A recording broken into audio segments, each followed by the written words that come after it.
Yo, what's happening, people? Okay, we are live right now, live from the village right now. It is 8:32 in the PM right now. It is the 5th of December 2022 right now. I'm in London, England right now. It is movie night right now. We're about to watch Halloween Resurrection right now. If you got it, get it ready on Zero right now. If you have it on DVD, if you have it on Blu-ray, if you have it on VHS, if you have it on Laserdisc, if you have it on, I don't know, CD-ROM, it don't matter how you got it. If you got it, get it ready on Zero. If you don't have it, you can get it through Amazon or Apple or a lot of these other streaming services, Google Play. It is one that you'd have to pay for, buy and or rent. Well, buy or rent, you won't buy and rent it, you just buy or rent it. But of course, you don't gas to do none of that. If you don't have it, if you don't want to get it, you don't gas to do none of that. You can still come along and have some fun. But if you do have it and you do want to watch along, then get it ready on Zero. We'll start the movie in just a little while. Wagwan, people, wagwan. Okay, let me switch over this screen for a minute. There's Sam Barbie in the house. Good evening. Okay. Well. Can't lie, I don't mind that nickname.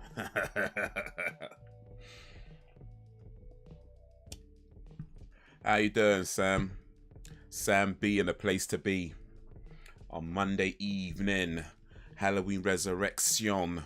It is an hour 25-minute movie made back in, well, released back in 2002. We're continuing our journey into watching all the Halloween movies. What is after this, actually? This is Halloween Resurrection. I think after this is the Rob Zombie one. Let me just double check for a moment, because I keep forgetting the order in which the Halloween movies were released in. But Halloween Resurrection... what's after Resurrection? Let's see. Yeah, it's the Rob Zombie one. It is the Rob Zombie one. So I won't be next week. I think we'll watch another movie next week, just to kind of break it up a little bit. But after this, after Resurrection, it's Halloween, Rob Zombie, Halloween 2 by Rob Zombie, and then let me see what we got here. And then it's the new Halloweens from 2018. So we got Halloween by Dave, or these are all by David Gordon Green. So Halloween Kills, and then Halloween Ends, which is the last one so far. Apparently not a very good one, but hey, I don't mind watching crappy movies. If you don't mind watching crappy movies, it's all good. It's all a little fun. Halloween Ends, it's not going to end though. I'm sure they're going to make like 1 million more movies. Halloween Ends again. Halloween Ends twice. Halloween Ends Back from the Dead. Halloween and I don't know. Gallifrey. They'll keep going. Yes, Rob Zombie one, and I'll change your name from Kev to Woody. Awesome. I like Woody. You got a friend in me. Boom boom. You got a friend in me. Doo-doo. I mean, I guess it's good to have a friend in me, but I'd rather be in your friend, you know what I'm saying?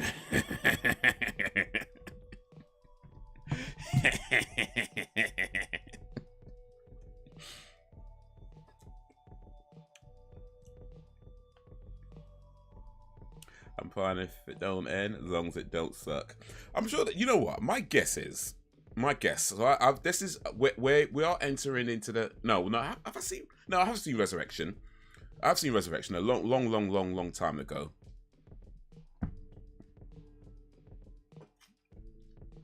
Long time ago.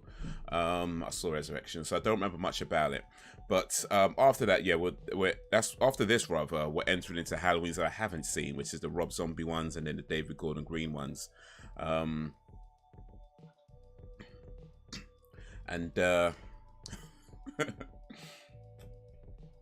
So yeah, that's all new territory to me. But my guess is, yeah, they'll probably get progressively worse. They'll make more and more of these movies.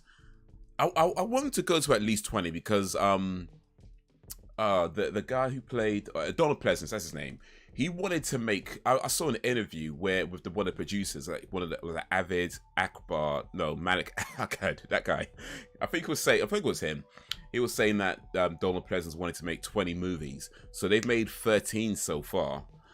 So hopefully they'll make at least another 7. Even if they're terrible, I hope they make at least another 7 just to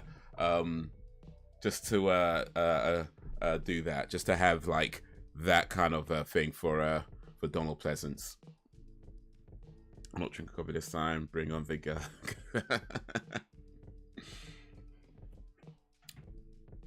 Wow, what kind of gags? I mean,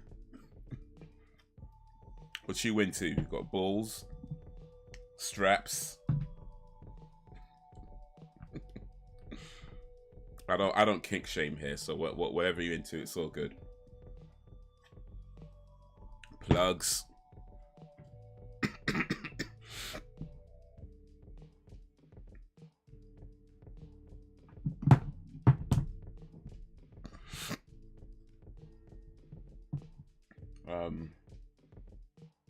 Yeah, cool. Let me put that away. Distracting me. It's so good. Whips, chains, and chainsaws. Well, that sounds. That's. Well, you know what? As long as the chainsaw is at a distance, yeah, that could work.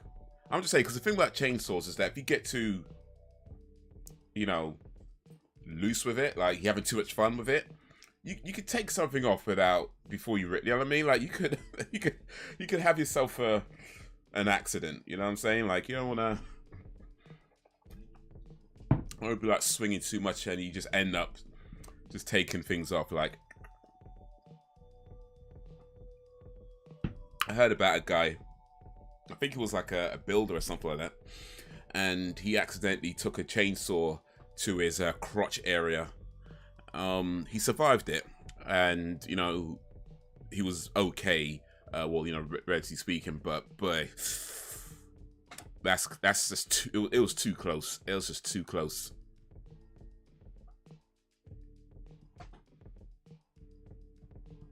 Yeah, excellent. Sure, we'll go with that.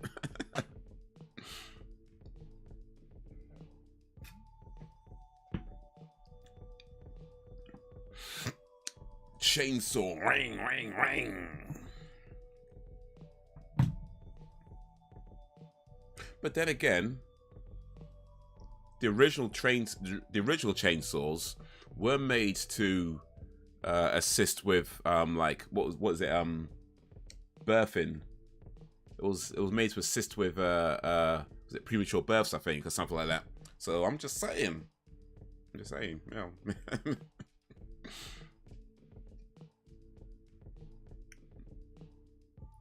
Yeah, maybe not the accents. Although of course those chainsaws were a lot smaller than the ones we have today, and probably not as strong. Or maybe they were. I don't know. I guess we'll never really know. I mean, it'd have to be pretty strong to cut through bone. You know, they can't be weak if you're trying to cut through bone.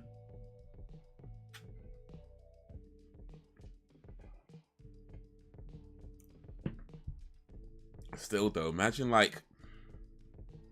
Actually, don't even imagine. That's taking a chainsaw. Nah, let's not imagine that. That's painful just thinking about it.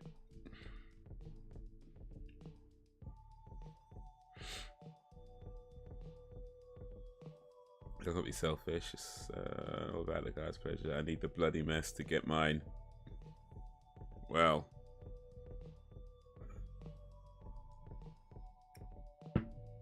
I guess you could call that a period drama.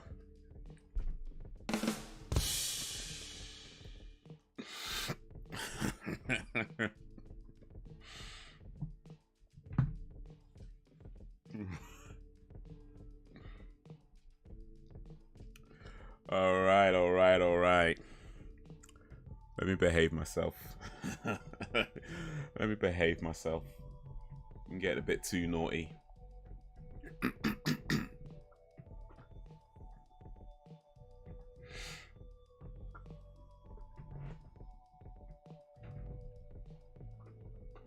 I have a friend. I have a few friends actually that but one I have a friend. Well, yeah, what I'm trying to say, yeah, that's it. Yeah, I have a few friends that have OnlyFans accounts, and one in particular that's been promoting her OnlyFans account quite recently. I don't really like to be looking at that kind of stuff, but I feel like, you know, as a good friend, I should support their business ventures. Just saying, it's not for me. It's not for me. I'm just trying to help people out, you know.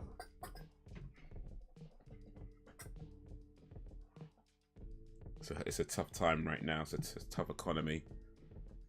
I get it. Everything's going up. Trying to help where you can.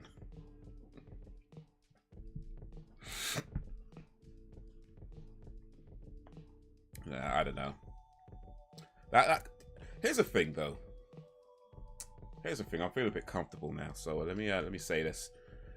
Like, I don't know if anybody else feels like this.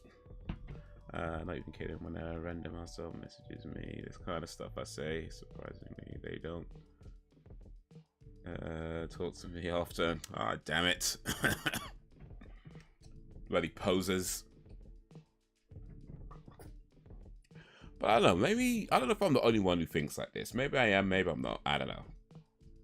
But like, when it comes to, you know, like your friends, like, I'm not like, you know, your romantic people you fancy type friends, but just like your average regular friends. I don't know, to me it's like weird seeing them naked, you know? Like, I don't know, no, maybe not weird is the right word to use, but it feels like, especially like, because it has happened where somebody I know posted some pictures on a website and I saw those pictures, right? And I don't know, I'm pretty sure she doesn't know that I've seen those pictures, because I haven't brought it up with her or anything, because it feels like, why would I bring that up for one thing, like, you know? But it's like, you know, and it wasn't like one of these websites where loads of people go to. It was a pretty specific website for like photographers, models, and things like that. So not many people would know it's there, I'd imagine. You know, I just happened to see it because at the time I was doing a lot of photography and I just come across it. And I, you know, saw the name. I was like, oh, recognize her, you know. And I knew she was a model or doing modeling. I don't know if she still does, but back then she was, at least. And then there were some pictures and I was like, click. Oh, okay. But yeah, it's like, I don't know. Do you bring that up with somebody? I don't know. I mean, it's too late to bring it up now. It was ages ago, but it's just kind of weird, I think. Get it, but it doesn't really bother me too much. Yeah, it's probably just me overthinking things. I think that's probably it. Overthinking it, and then if you put a picture on the internet, you gotta know somebody's gonna see it, right? You gotta know somebody's gonna see it, and that somebody could be somebody you know. So I don't know. I doubt she minds. I mean, she put the pics up herself. Well, I assume she did anyway, but I doubt she minds. I doubt she cares. And like I said, it was a long time ago, and I haven't spoken to her in years at this point. So it'd be definitely not something I'd be bringing up. If I saw her like tomorrow or something, hey, I saw your nudie pictures on the internet once. Yeah, probably don't bring that up right away.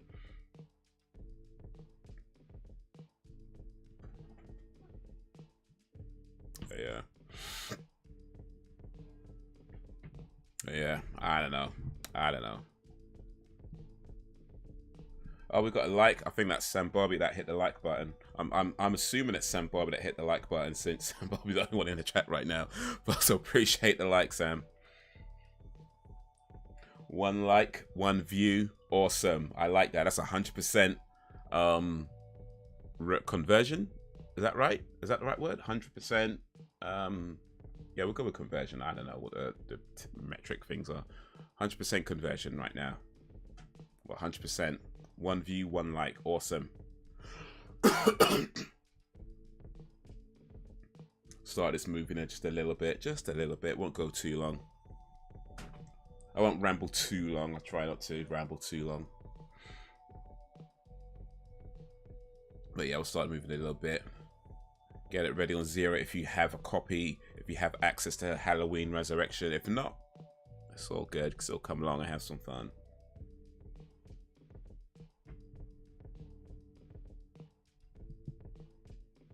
Maybe it was family, I feel away, but and again, I just see the body. It's just the body. And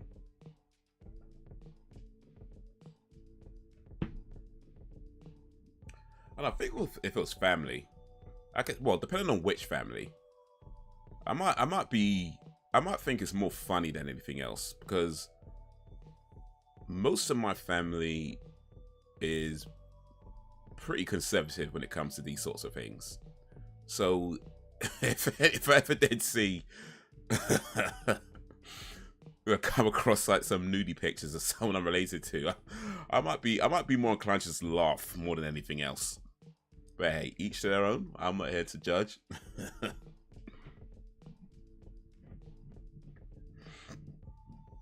I'm not here to judge. People do what they gotta do. And bro, in this economy right now, with everything going up, like gas, electricity, and bro, it's a tough time, man. It's a tough time.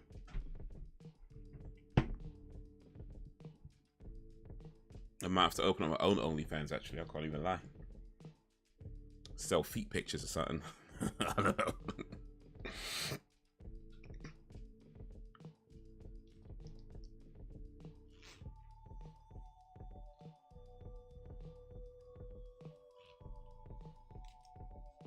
I saw this interview, actually, speaking of family. Don't judge anyone because I never seem to care enough.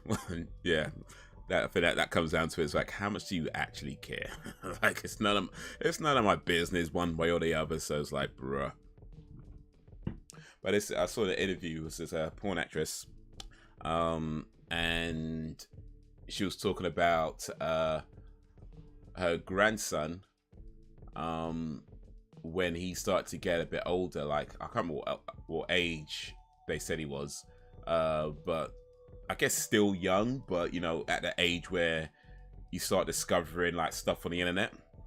And grandma was like a big time porn star, right? So it's not like you might not, like, you're probably gonna come across those, you know what I mean, when you search for stuff.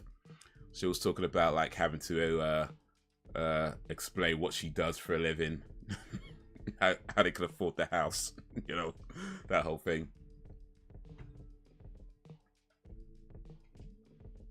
But I don't know, man. I feel like that's the type of thing that would make anybody just stop looking at porn. You know what I mean? You just wouldn't even you just wouldn't even, like, the moment you find out grandma used to be a porn star, it's like, you know what, I'm just not even, just, I don't search it, I don't even think, just don't know. No. You know what, can't lie, Granny still got it though. I mean, she's actually not that old. She's like 40. She's not, I think she's only a few years older than me, so like 46, I think, 46, 47. But yeah, she's not old, like, and yeah, she's still in good shape, you know what I mean? So just saying she looks after herself.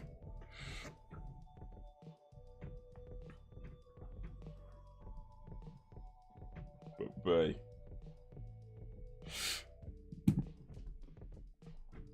that would yeah. That would be that's a definite nah, I think, when you hear that.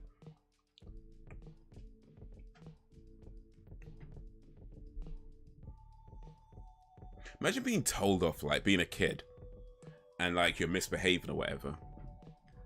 And I don't know, let's say you broke, like you was jumping around and you broke the couch, right? And you're getting told off. And your granny's like, do you know how much dick I had to suck to buy that couch? Do you? Do you? How much anal I had to take to buy that couch? How dare you break it? When I say stop jumping, you stop jumping. That's going to be the interest in the household to, boy, that's got to be an interesting household. And apparently she still does it. Like, I mean, I don't, like I said, I'm not really paying, I'm not watching, but, you know, I hear stuff. Apparently she's still going. Still doing her thing.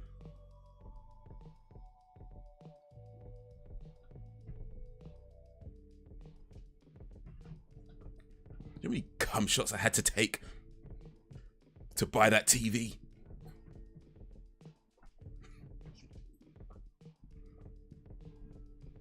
My sister literally takes notice of the news. Gets on her high horse.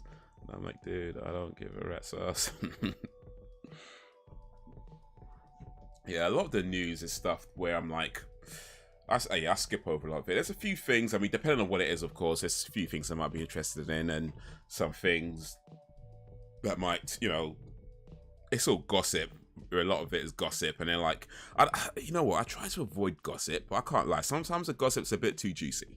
You know, sometimes you come across these gossip sites, and it's just a little bit too juicy. I'm like, oh, let me take a little peek, see. But for the most part, I try not to get too much into that, because it's just nonsense. It's trash. It's none of my business.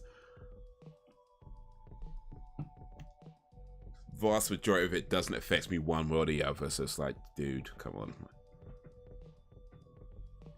Gives me an idea next time. You know what I'm charging. You know, I heard about women who like charge their, you know, partners for certain activities, and I mean,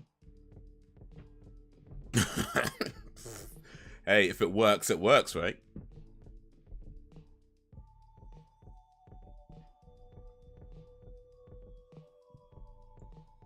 Okay, that's finished. You have to charge at least, though.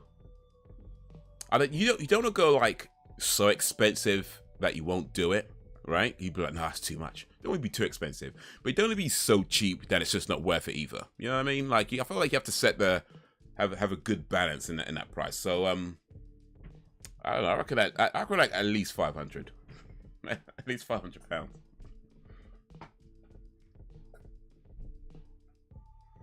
It's also depressing. I would rather just get on with my day than listen to the news. Yeah, no, for real.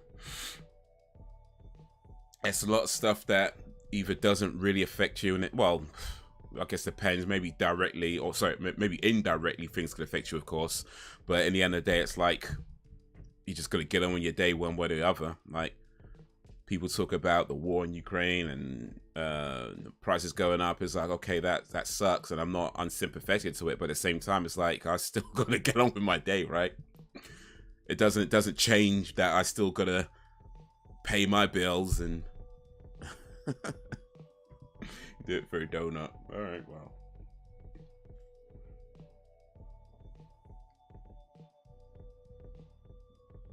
I mean, if that's all it takes, you might be turning your buns into a donut. That didn't make any sense at all, but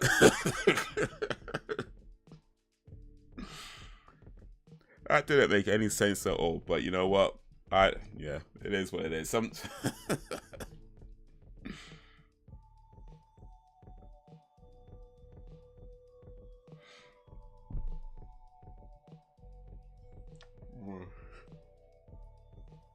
You're my favorite Woody. Appreciate that.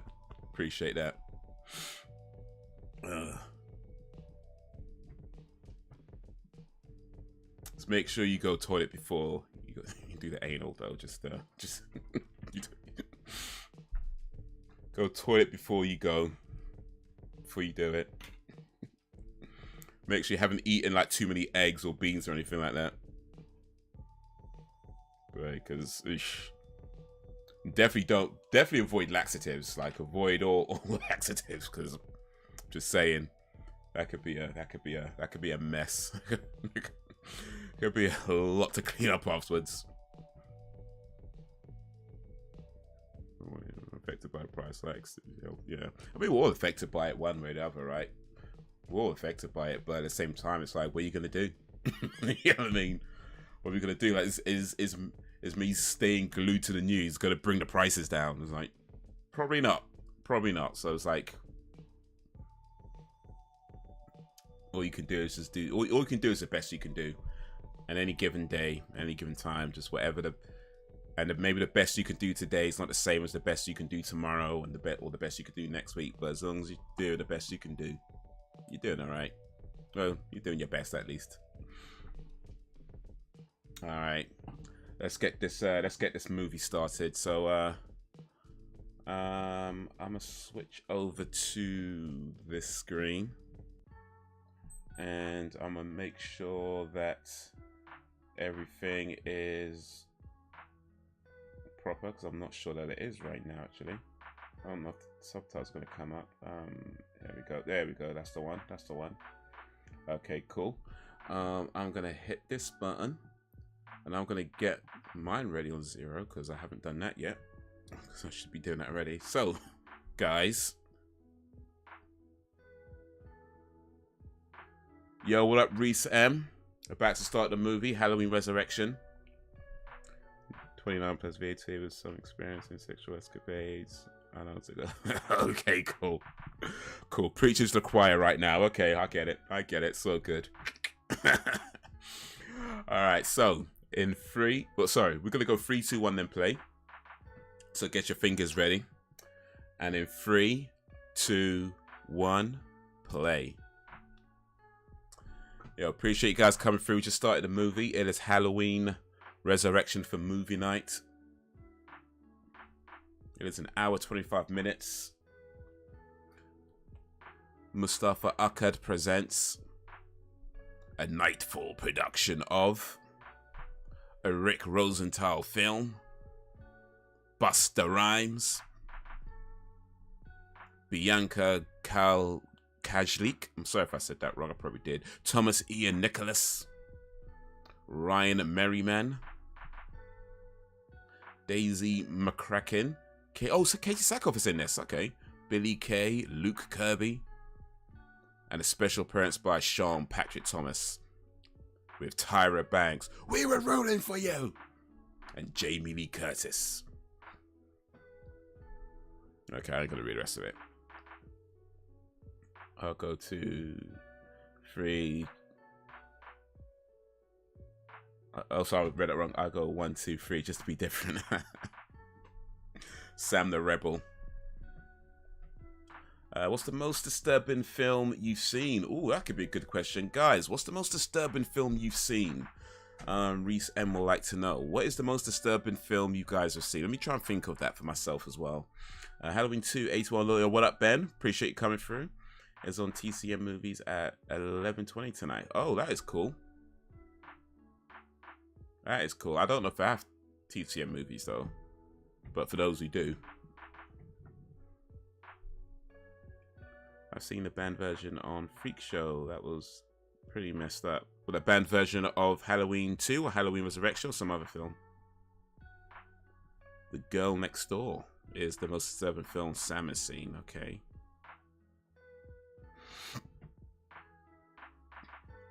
Oh, Freak Show. Oh, Freak Show. Gotcha. Cool. I don't know what the most disturbing film I've seen. I mean, I've seen some pretty gory movies in recent weeks. Terrifier 2.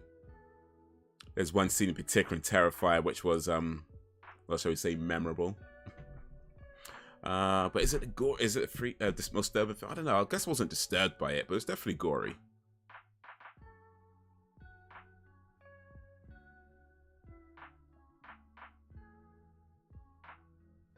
The Girl Next Door isn't that bad. The porn star who moves next to the young lad. You know, I think that's what I thought as well. Because I mean, it is, but it isn't. There's 2 films called Girl Next Door, and one of them is that, but I believe Sam was talking about the other one. Eden Lake is disturbing. Ooh, Terrifier isn't disturbing though. It's funny. It's a different movie. Oh, yeah, that was the last one. She chopped his head off.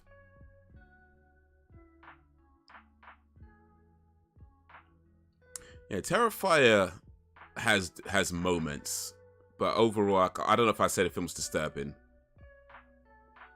But that might be because I'm a sick freak as well, so there is that.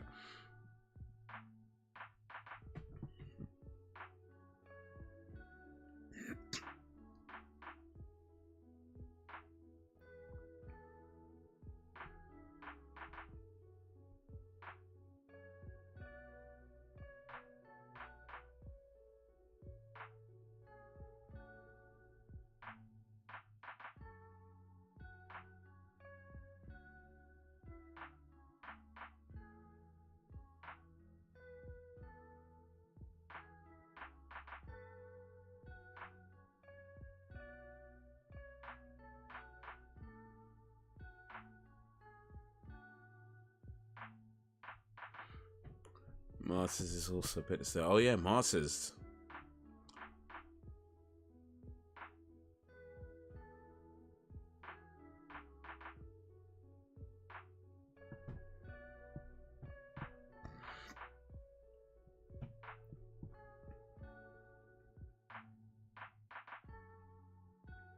There was one Peter Jackson did years ago with Kate Winslet. I can't remember the name, but there's a really horrible scene in at the end where two young women kill one of their mothers. Peter Jackson did some gory movies back in the day as well, actually. I don't know if I've seen the one you're talking about, but...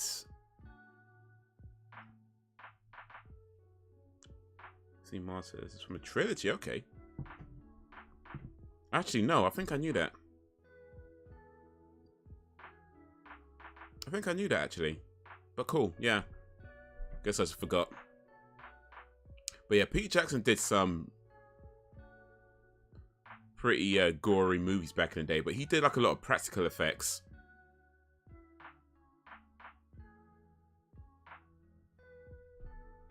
So he did one called like Brain Dead, I think it was called, or Dead Alive.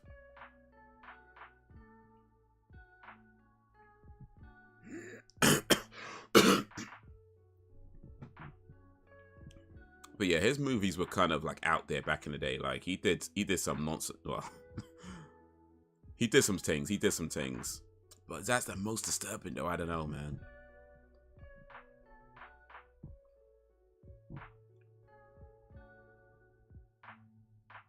No, I'm gonna go with The Exorcist. I'm gonna go with The Exorcist because it's not overly gory, but I would say that just because at the time that I watched it for the first time, it did have a pretty profound effect on me. So yeah, I'm gonna go with Exorcist. That's probably a lame option for most people, but I'm gonna say The Exorcist.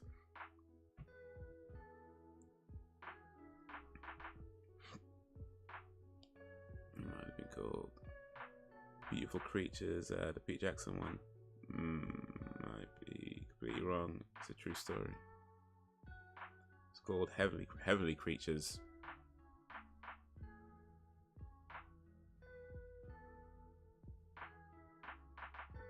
Yeah, before Peter Jackson got known for doing the Hobbit movies.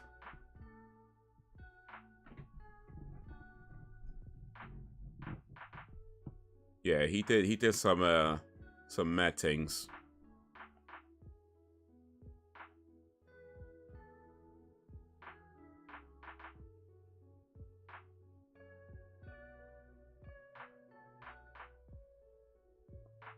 That being said, I've watched so many different horror movies, it's very rare they affect me. Yeah, that's the thing. When you get used to watching it, you know what they're doing, you know what it's about.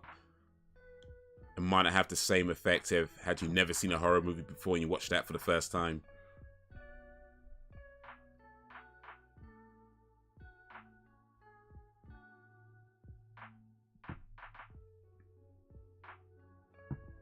Skip dinner, he's trying to get snacks. Boy, that's no nutritious meal.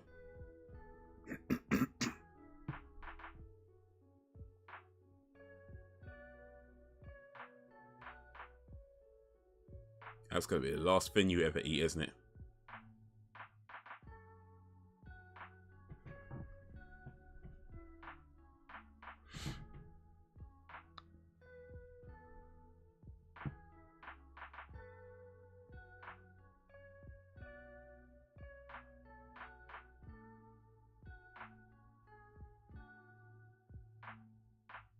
Why are security guards in films like nearly all the time? Security guards in films are like slow and dim-witted.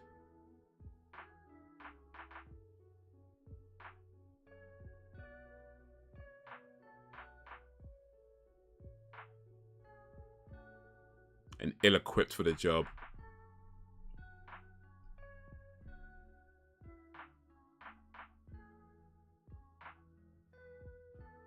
I don't think it will open that quickly when you turn it off though, because they have a locking mechanism, so I don't buy it. I don't buy it.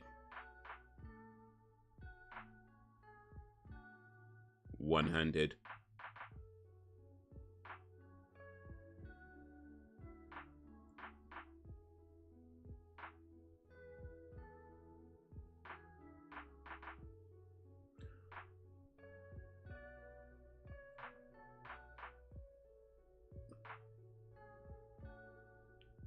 Throat slashed. I'm still full from dinner, so I'm not snacking tonight unless I get hungry later.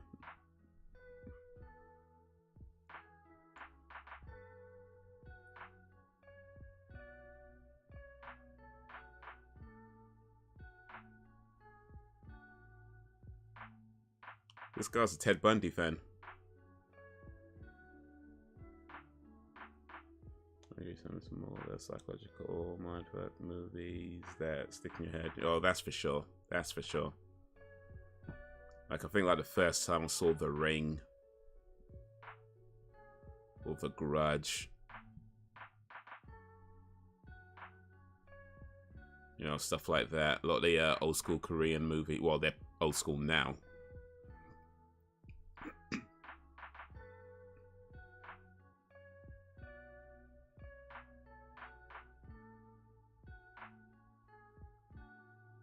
After all these years, Malcolm Myers is still getting outwitted by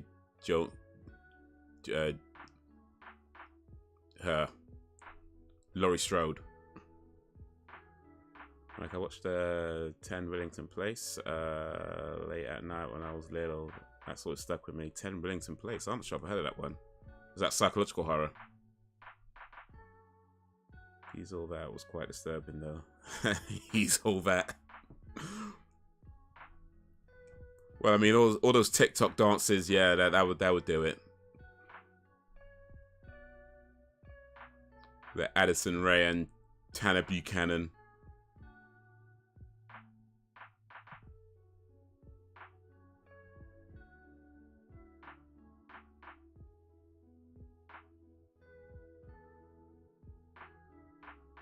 And actually.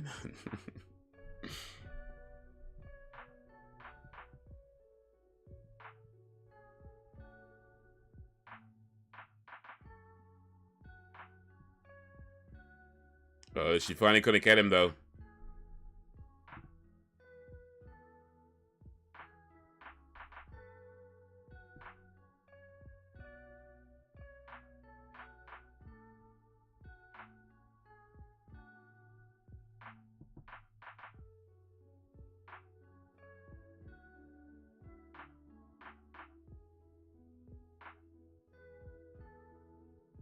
Yeah.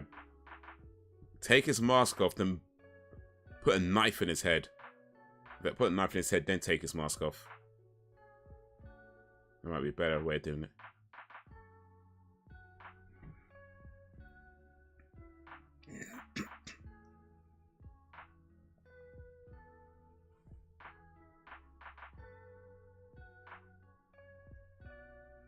Terminator Place is a true story about a serial killer. The main guy is played by Richard Attenborough, brother David. So, okay, yeah.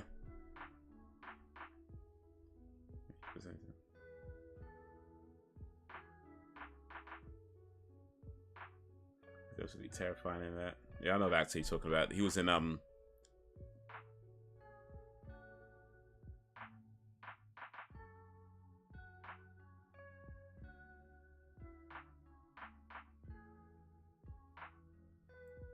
It was in the first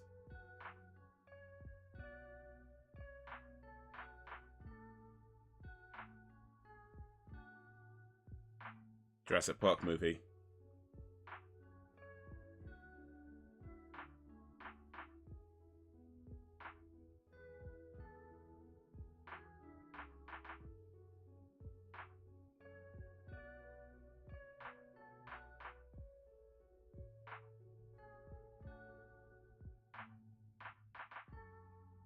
Oh, did he actually get her?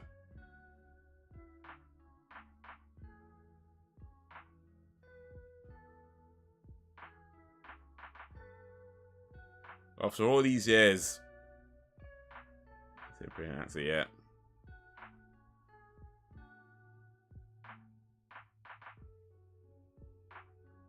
I don't mind bad acting sometimes. Sometimes that can be quite enjoyable to watch, but they were so bad they dubbed the movie. You know, bad acting, I think it depends on the type of film that it is. Like, sometimes it's better for a film to have bad acting in it. You know what I mean? Because it's just that type of movie where that style of acting suits. Whereas other films, nah.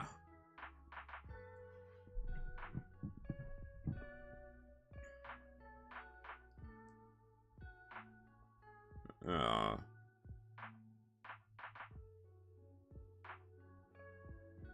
See, Michael's not such a bad guy after all. Kung Pao. Kung Pao.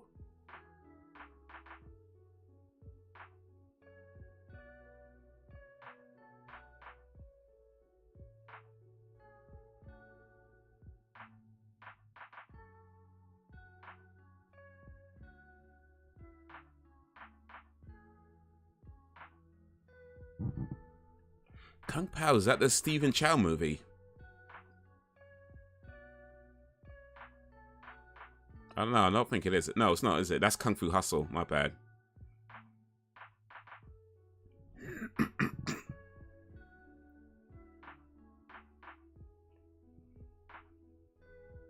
But yeah, certain films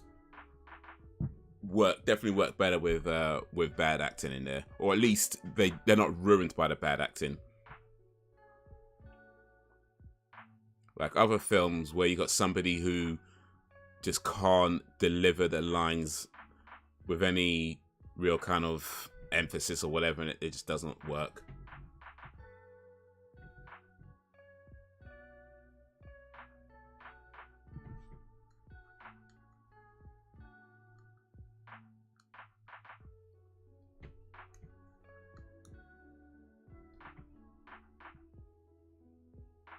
Boogeyman. It's one of the purposefully wrongly dubbed movies where the actors move their lips, but the audio doesn't match their lips. It's hilarious. Oh, sorry, I must put this. Nah, so I got you, man. I got you. I got you.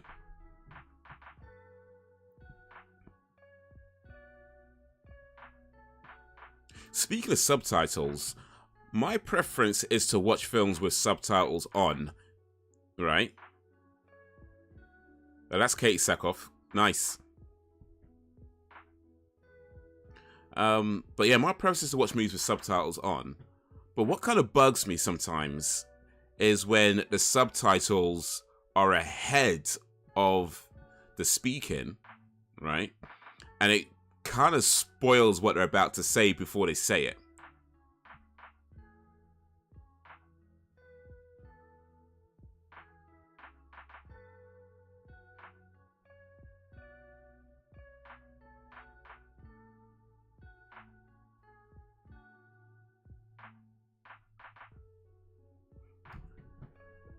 Excuse me.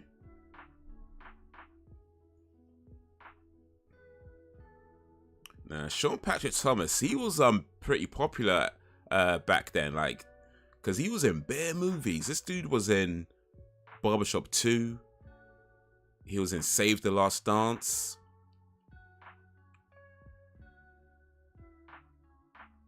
He was in a lot of movies. I don't know if I've seen him in anything lately. Hopefully he's still doing his thing, or whatever he's doing all right, but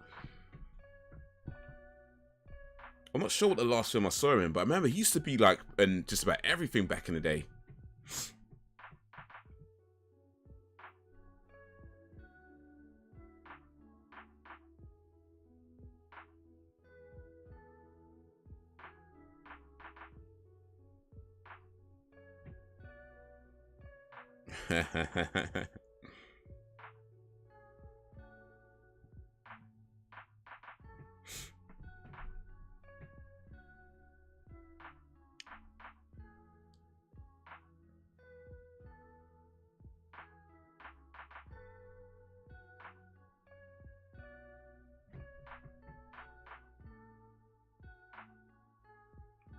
Yeah, it looks like he's still acting. That's good. I haven't seen his recent stuff, but he's still acting, so that's cool.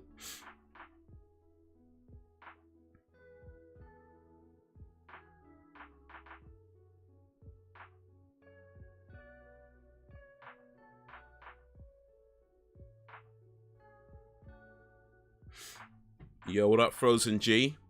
Frozen G in a place to be. What's your favorite film ever? Mine's probably Contact. Okay, just like the idea. Yeah, Contact was a really good film. I like Contact with Matthew McConaughey and Jodie Foster. That's a really good film, quality film. My favorite film would be Willy Wonka and the Chocolate Factory from 1977. Starring Gene Wilder. I like Kung Pao. Oh, nice. We've got 2 Kung Pao fans. Actually, someone's seen Contact, props. Yeah, I saw it a while ago, but yeah, it's a great movie. I like the idea of the whole thing about Matthew McConaughey being this like really religious person, and then Jodie Foster being like this really science person. And just how they kind of come together, their relationship and their kind of beliefs and all that sort of stuff, and how they, I liked how they handled it, where it wasn't like one side's right, one side's wrong, and that kind of thing. They kind of left it in a place where you could interpret how you want to interpret, you know. But yeah, quality film, man, quality film. Angela Bassett's in that as well. Here we go. Busta Rhymes and Tyra Banks.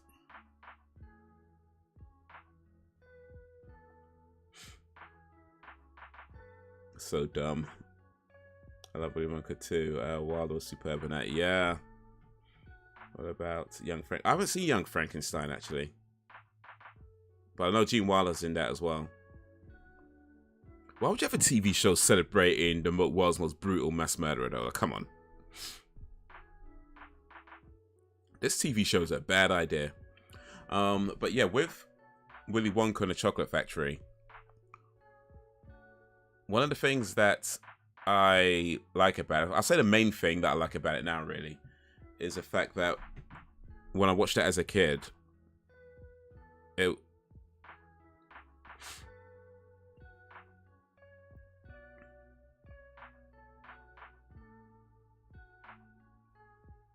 you know, when you watched it as a kid, it was like just a really cool, fun movie, right?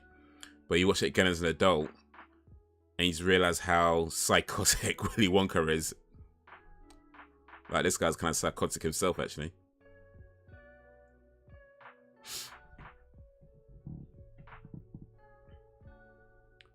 The remake, you know what? It's not.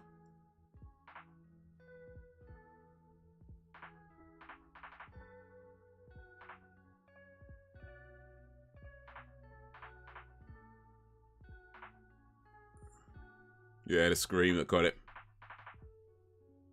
Kung Fu movies.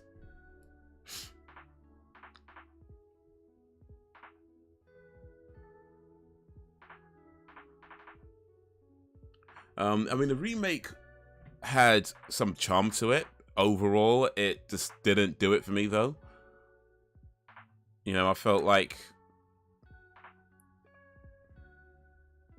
yeah, I mean, I would say I didn't hate it, but I certainly didn't like it much either.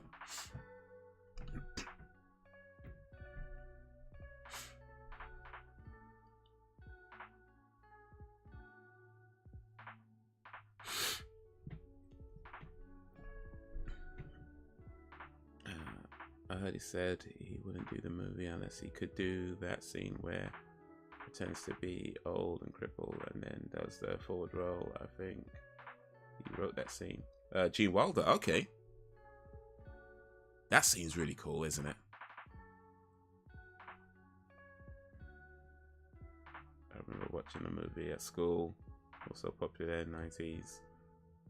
And a chocolate too. Oof, yeah, man. Imagine being in a factory like that as a kid. Oof. Favorite scene is the one where everything in the room is in half. Charlie gives the cups up her back, and what it says, "There shines it." Yes, that's towards the end. Love that quote. But did you notice? But yeah, everything is halves in his room, in his office. Like the magnifying glass is halved, the books are halved, everything is halved, and even when like he's reading the contracts, the terms and conditions, it's halved, you know. But there's no mention of that. It's just there, and it's not even like noted. Like he had a coffee cup that was halved.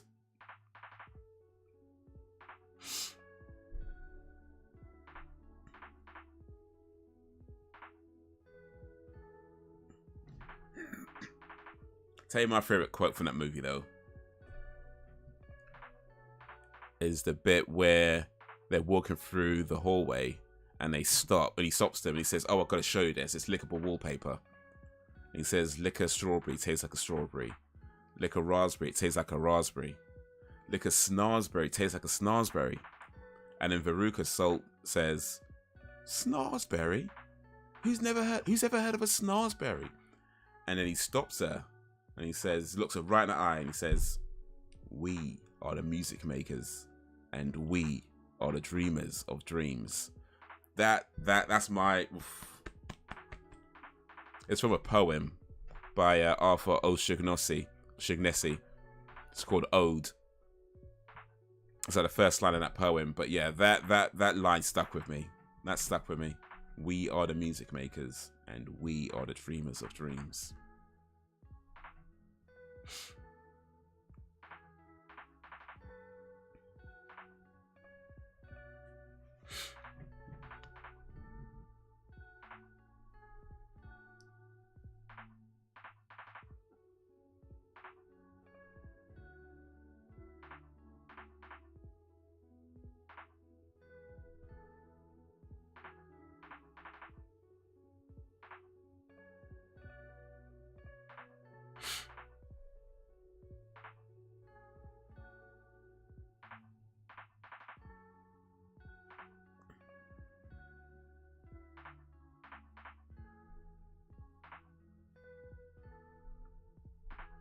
Roald Dahl was brilliant. Yeah, I read all the books when I was little. Yeah, he had Charlie. Well, the book was called Charlie and the Chocolate Factory, and then of course there was the BFG. Was it Fantastic Mr. Fox, Matilda, which they just made another movie of.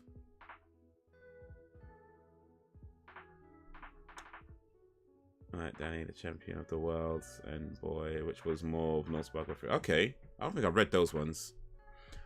Sorry about that. Elliot came home from work, and that's so good. That's so good.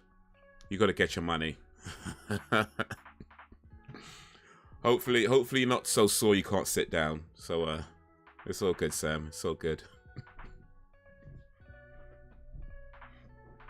Maybe get some ice.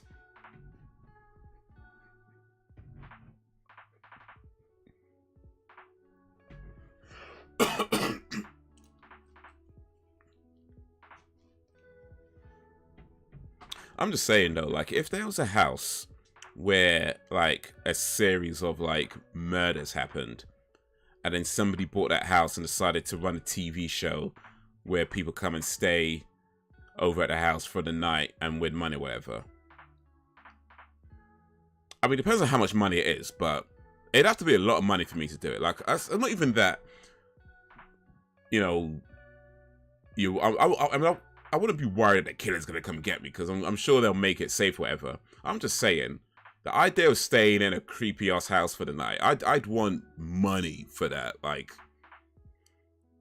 because you know it's gonna be cold, and everyone's gonna try and jump at you or whatever.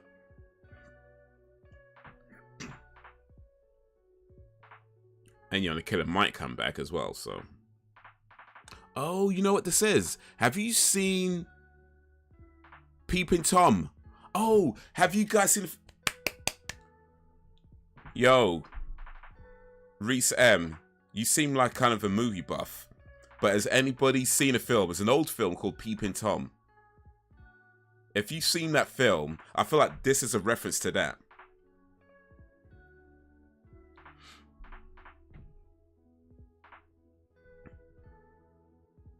Tara's just not even noticing. I had to tell him how to warm up his dinner. Oh, fair enough, fair enough. Well, gotta start somewhere. Did you watch R. Kelly interview after his arrest? I did not. He was very emotional. Well, I mean, I guess he would be.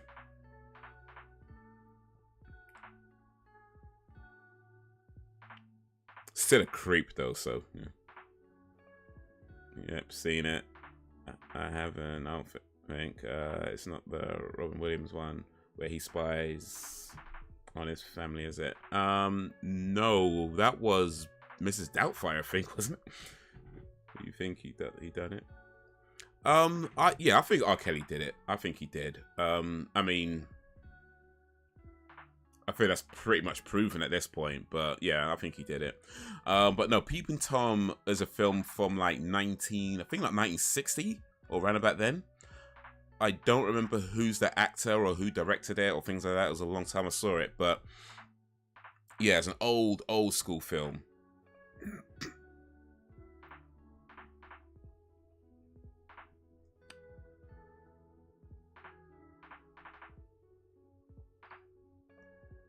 And in all honesty, the only reason I watched it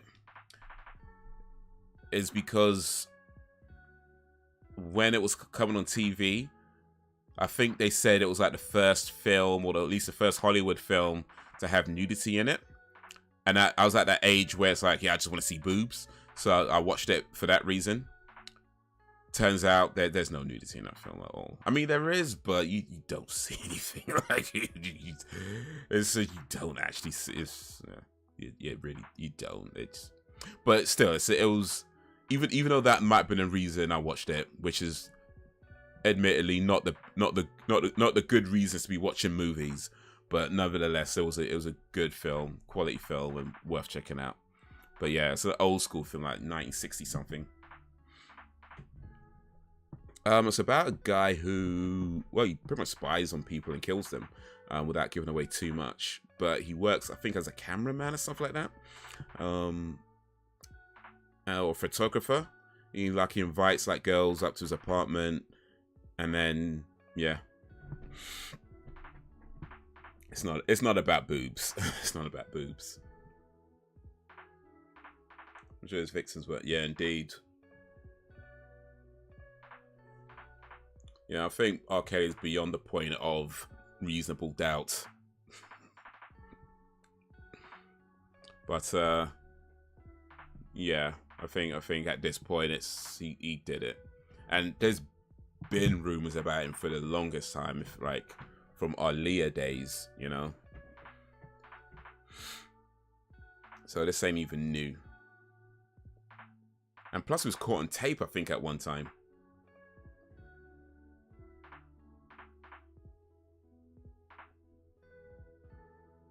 Oh, 1 hour photo. Okay. I know I haven't seen the film, but I know the film you're talking about. Yeah, okay.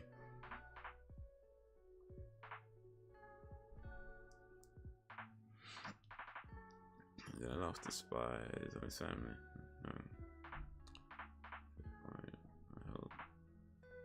He said, "Why would I hold these women?" Well, why does anybody do anything? Why do rapists rape? Why do murderers murder? You know. Why do robbers rob? You know, there's a million and one reasons that we're not always going to know the answers to.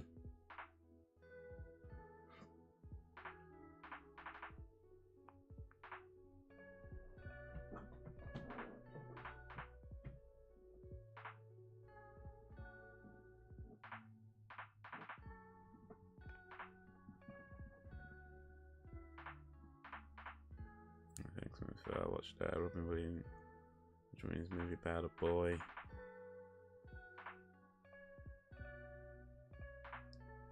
I don't know what it's called. Jack. Okay. Very good. No, it's not Jack. A Robin Williams movie about a boy. What else happened? I might have seen it. I might not have.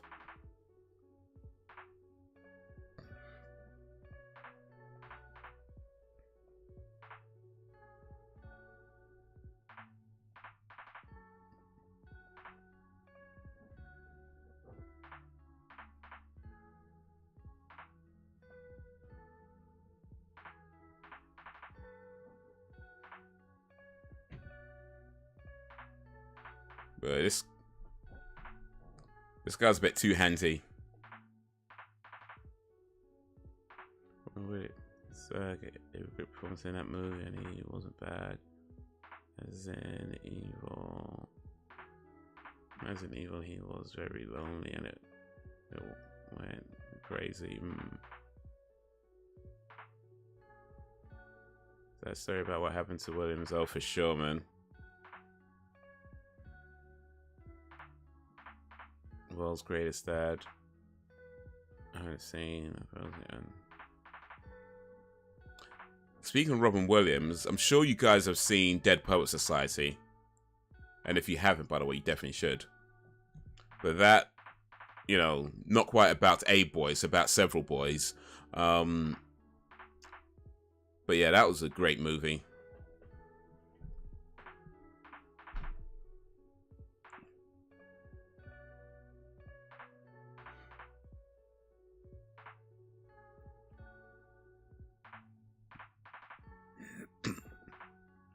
It had a sad ending as well.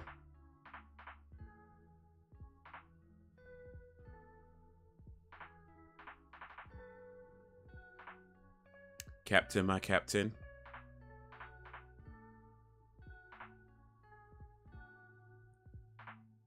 What's this guy doing, man? In places he should not be in.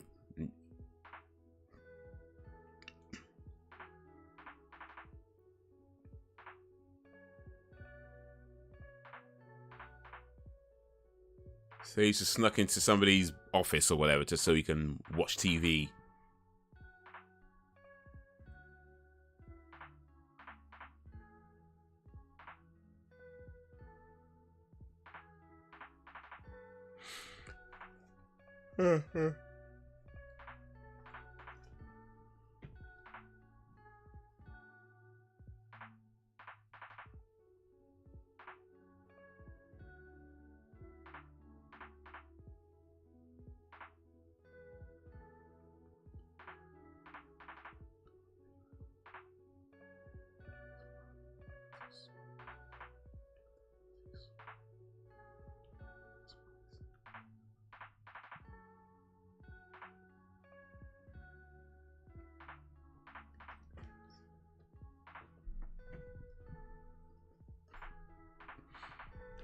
Was actually a fantastic actor. He's known for mostly being funny and his natural ability at taking on these deeper roles. I felt was overlooked. I remember seeing him in Mork and Mindy. I think that's the first time I saw him in anything.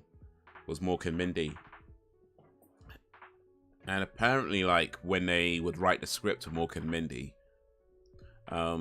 they would have sections in the scripts that literally just said Robin can go off here, and it'd just be like Robin Williams just like, you know, just going off the top of his head, like just ad-libbing, freestyle, whatever, you know, just going off the script and just saying whatever came to his mind, and they'll edit that and, you know, make it into the show. But one of my favorite jokes ever is from Mork and Mindy, where Mork, played by Robin Williams, is talking to this black kid, this young black kid. And by the way, that's irrelevant to what I'm about to say. But he saw this young black kid, and this kid saying, you know, I really like this girl. It's a white girl. He said, I really like this girl, and he says to her, Mork, do you think there's a race problem? And Mork says, oh no, you can outrun her any day.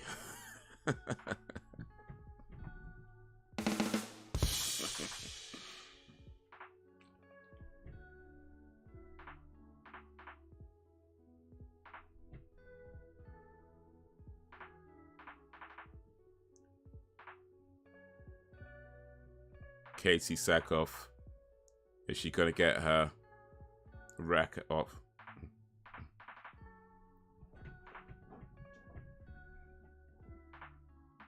Agreed.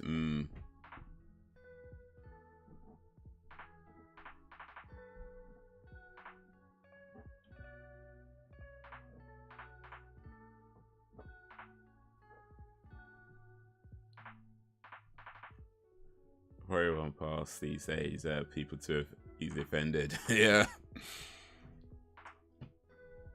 It was just such a funny joke, and especially because, like, you know, he's the alien and he doesn't get everything, and it was yeah.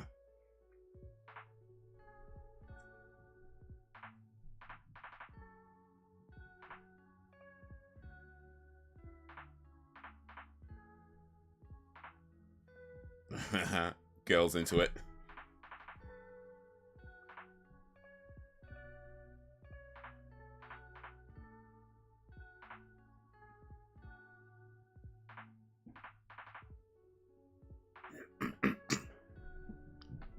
Morgan Freeman was interviewed about race once, and they said, well, what can we do to stop the problem? He said, stop talking about it, which I get, because it keeps division going to make it a bigger issue than it is. Yeah, I've seen that interview. Well, I've seen that clip, I should say. And, I mean, I don't think he's wrong. I don't think he's wrong, but it is kind of difficult to not talk about it when certain things keep happening, you know? So it's, yeah. I mean, ideally, yeah, you could just stop talking about it and never have to bring it up again. At least not in those kind of ways. But unfortunately, it's, yeah. You're right, yeah. It's like, ugh.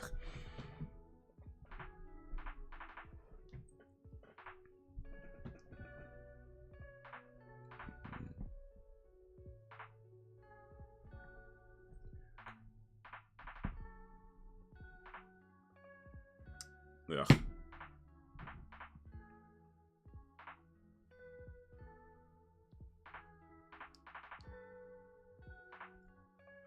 But it's just how we refer to people dominated by the color of the skin. I find it a bit weird. No, for sure.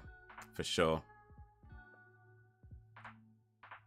Like, I mean, outside of being a way of describing somebody to the police or whatever, or to in a courtroom, it's by and large not relevant, you know.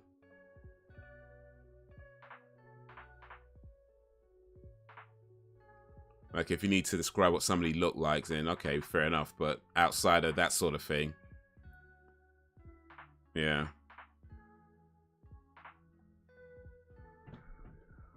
Well, I shouldn't say it. I'm still talking about it.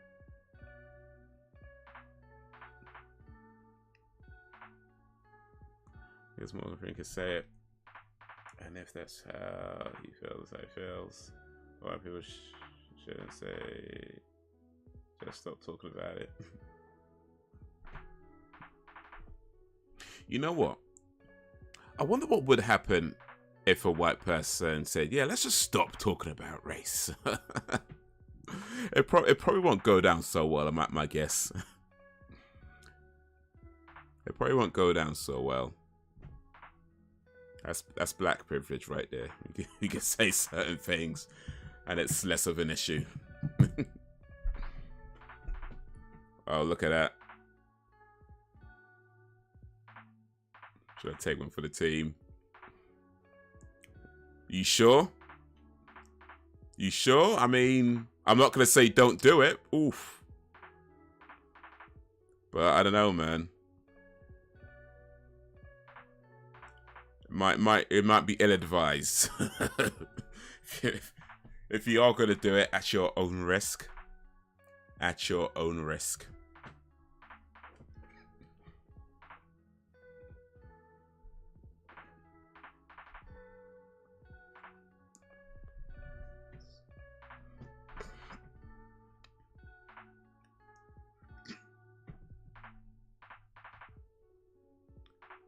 This needs to be some whole coming together movement.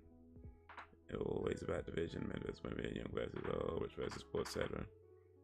I'll just say it to you. I might have to get offended on everyone's behalf then, just so you know. But yeah, no, there's a lot of divisive talk lately, and well, maybe just lately. I guess it's been like that for a while. It's not new, of course, but it seems more intense, I should say, lately in the last like maybe 5 years ish, give or take, 5 to 10 years. It seems a bit more intense than it was before. There's always been division, of course. There's always been these conversations. It's not new like that, but I think what is new is that it just seems more intense now, and people are very divisive over just a lot of things. Nobody cares about the party. They just want to watch people get murdered.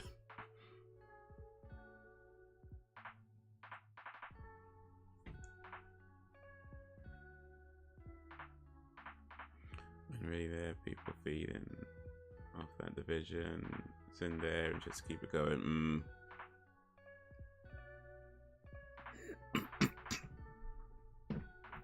Well, that's one of the questions you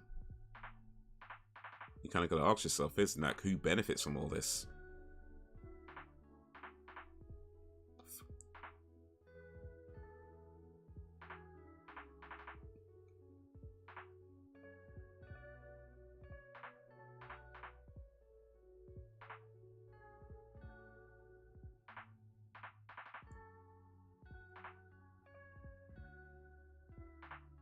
She wants to play a game.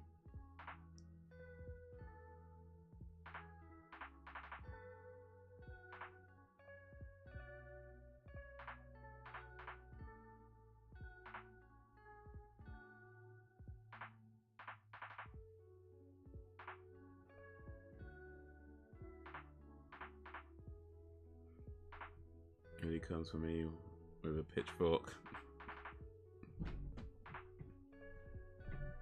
Well, I got where's that horse? What's the horse's name again? Lightning?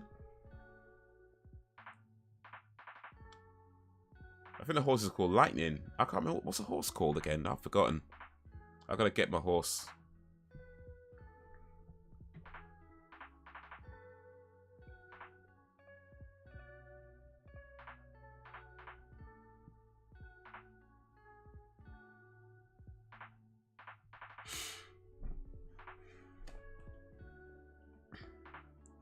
I need to figure out what my horse is called. That might be a good idea.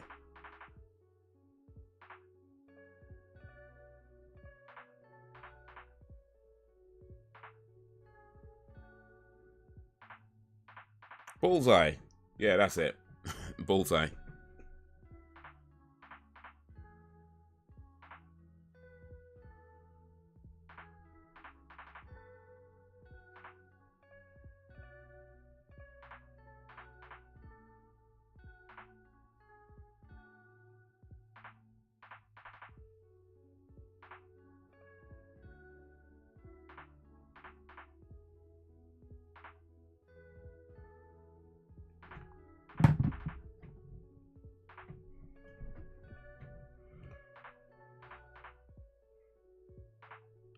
We'll say kind of shit to each other, and that's what offends you.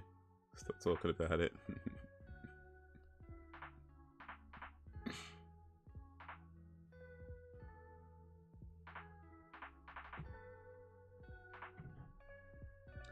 I need to ride my horse.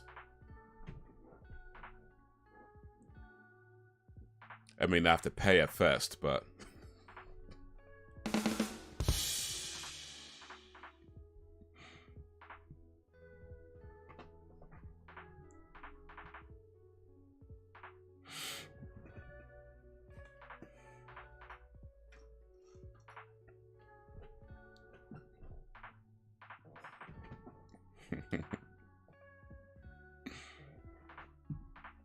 You got a friend in me.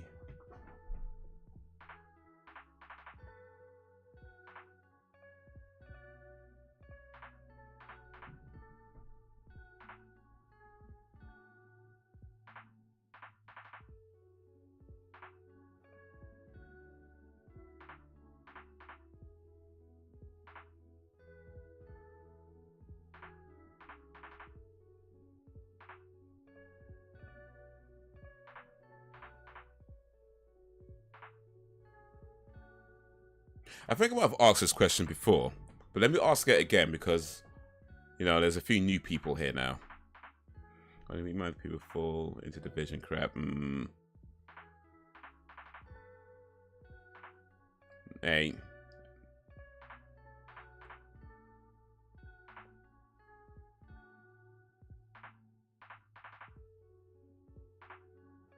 I think that be true. Here's my question.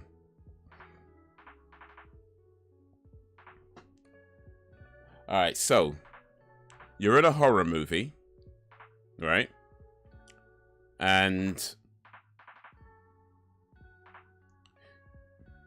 you're with the girl of your dreams or the man of your dreams, the non-binary gender fluid of your dreams, whatever, the person of your dreams, right?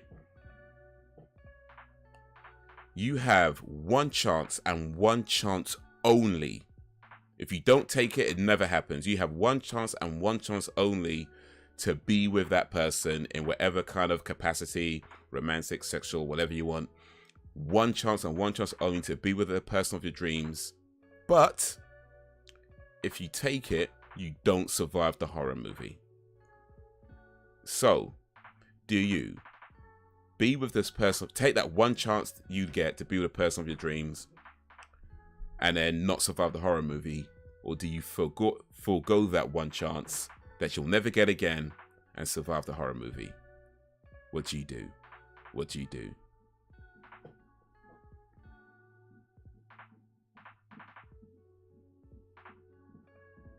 I find even the statement why people shouldn't pretty derogatory, to be really honest. I don't get this whole attitude. Being minded and those who pick sides. Yeah, it's like, the way I see it, like this whole thing, like, especially like you know, people talk about right wing, left wing. It's like, bro, you need both wings to fly. You know what I mean? There's going to be things about one side's views that don't make sense, and things about their views that do make sense. Just as going to be things about the other side that make sense, and things that don't make sense.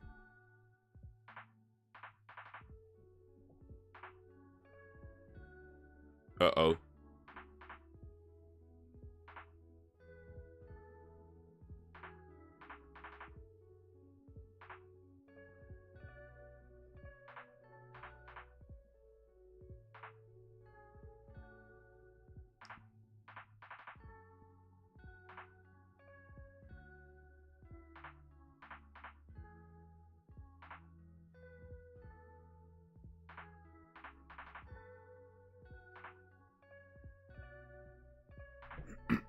This is not going to end well for Busta Rhymes.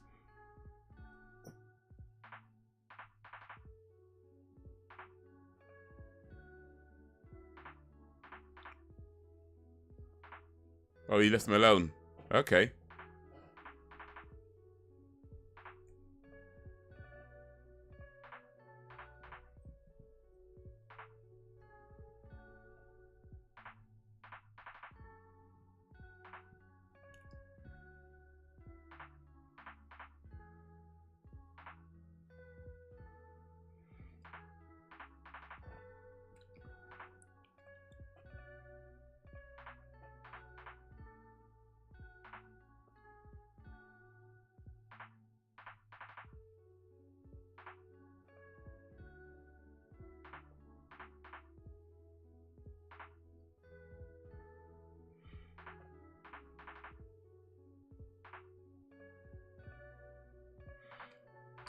Yeah, race obviously being white, and we do get the brunt of a lot of crap. White people, it's what people don't.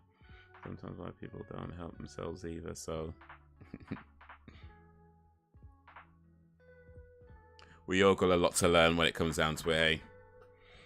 We all got a lot to learn about ourselves, a lot to learn about each other. And we don't get there by fighting over silly little nonsensical things.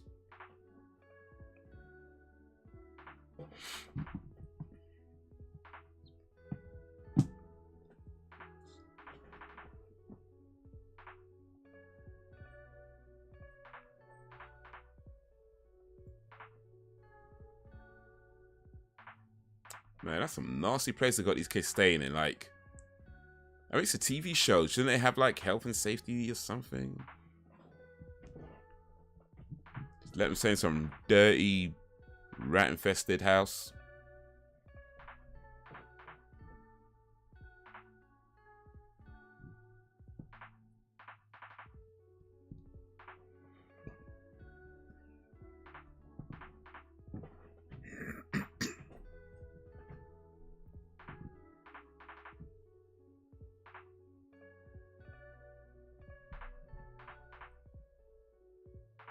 Yeah, it's not a prop.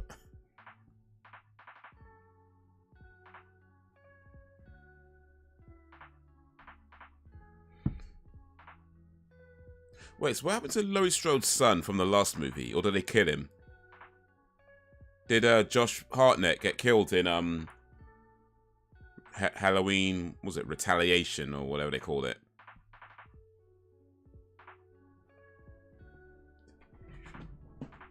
I can't remember if Josh Hartnett got killed in that movie or not.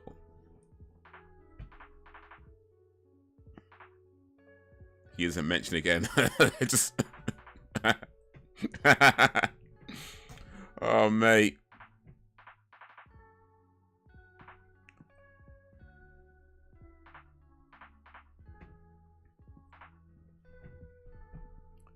It was like, forget about this guy.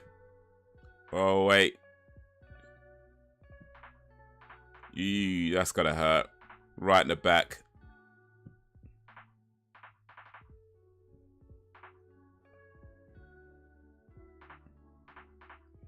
Yeah, I think reason exists more institutionalized way where the state is clearly racist and pretends not to be by being overly woke, etc.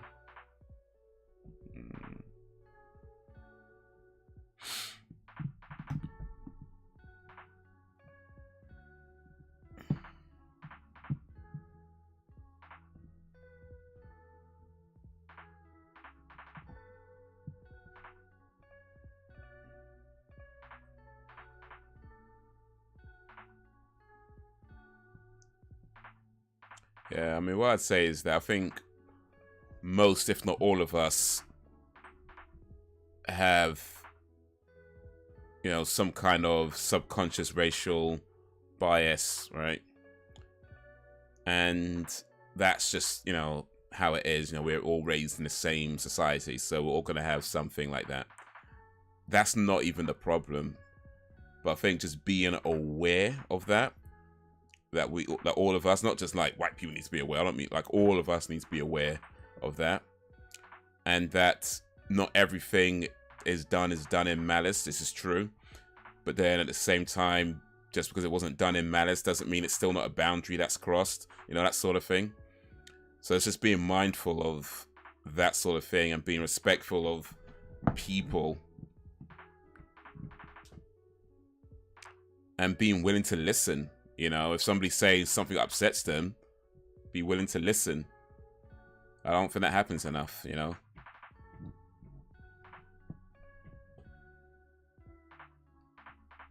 Yeah, I could be send you there. I send most of the work rubbish, but I just switch off. At the end of the day, treat people with respect. That's it. Yeah, indeed. Indeed.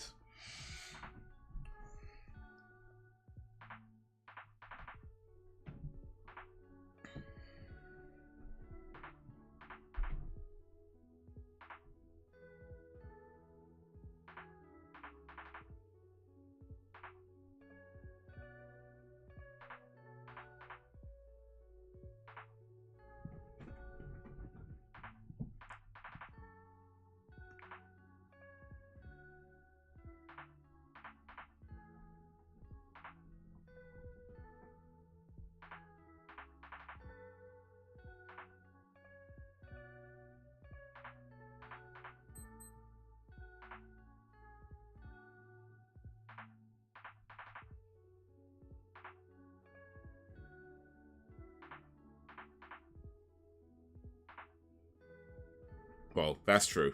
America don't like reality. Well, nobody likes reality. It's all fake.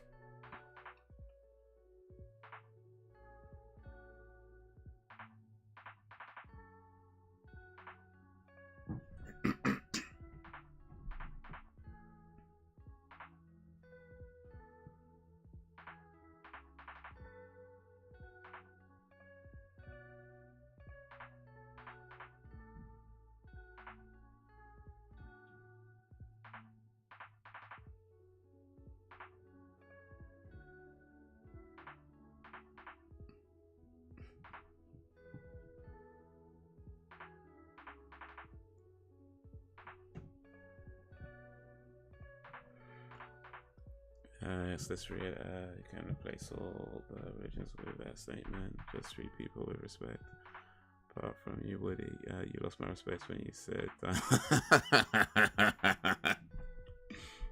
All right, we got somebody new here. So shall we ask this the question? Reese M, let us know your opinion on this. Die Hard, the first Die Hard specifically. From 1988, 87, 88, 80 something anyway. John McClane, New York cop, goes to see his family. Ends up being trapped in a Nakatomi building. And then Hans Gruber falls at the end. Is Die Hard a Christmas movie? Now, I already know what Sam thinks. I already know what some other people who come here frequently think. But now, Reese M, if you don't mind, I'd like to know what you think. Oof. Off with the head. Do you think Die Hard is a Christmas movie? Or is it just a movie that's set during Christmas? I see an interview with Bruce Willis on the one show. He was just giving mumbling garbled answers and just saying random words. It was really strange. If it was recent, or recent-ish, then it could be down to his diagnosis.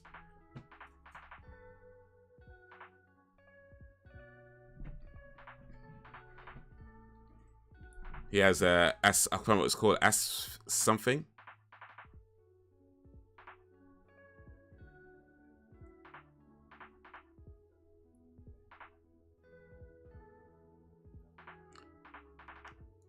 Oh, look at that. Crushing his head with his bare hand, you know. That's gotta hurt. Skull crusher. Ooh.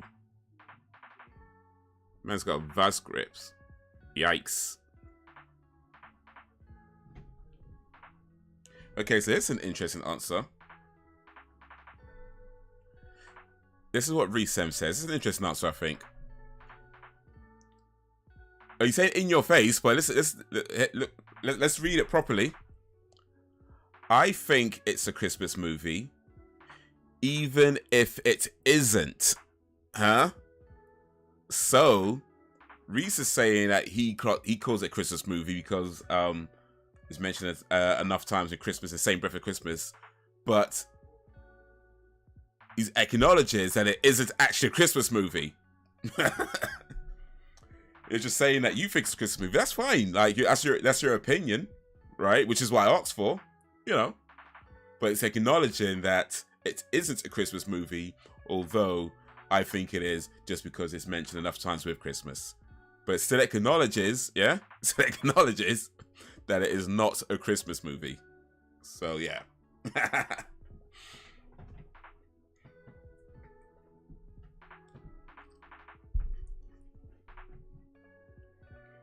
That interview was a few years ago. Matt Baker and the other last didn't know how to respond to him. Just nervously laughed their way through it.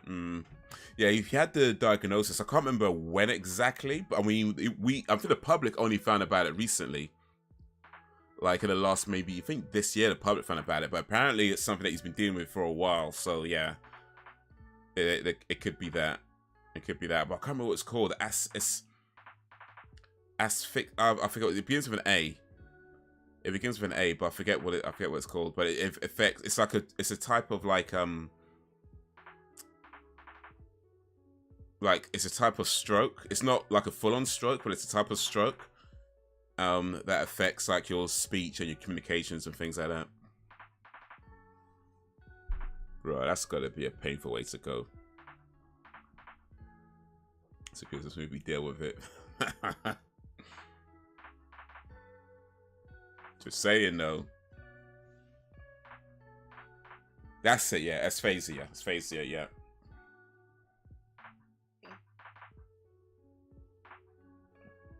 But they all think this is fake. I mean, it's a movie, so yeah, it is, but you know. By the way,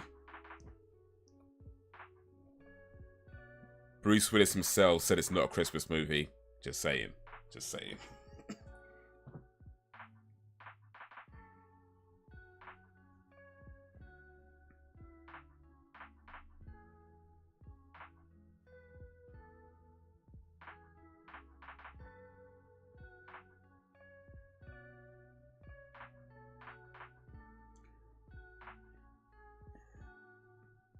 I mean, it's not that Christmassy, is it?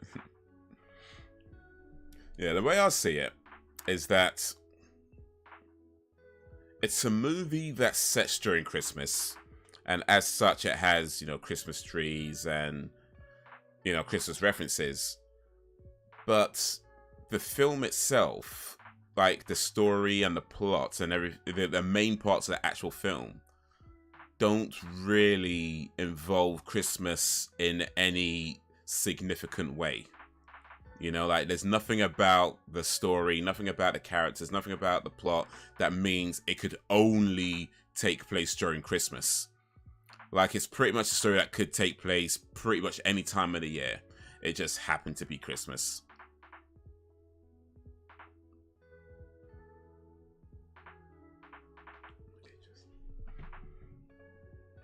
It's not National Lampoon's Christmas Vacation. Oh, I ain't seen that for ages. Chevy Chase. All them National Lampoon's, old school National Lampoon's movies. He was in loads of them. National Lampoon's Christmas Vacation. National Lampoon's, I think it was just a vacation as well. And of course, National Lampoon's Loaded Weapon 1. But do they still make National Lampoon's movies? I don't know. I don't think I've seen one for a long while. Probably not since Loaded Weapon 1, I don't think, actually. I mean, I think they, actually, no, they did do a remake of one of the Vacation movies, I think, with... I can't remember the actor, but I think it was a remake. But I'm not sure if there's been any new movies.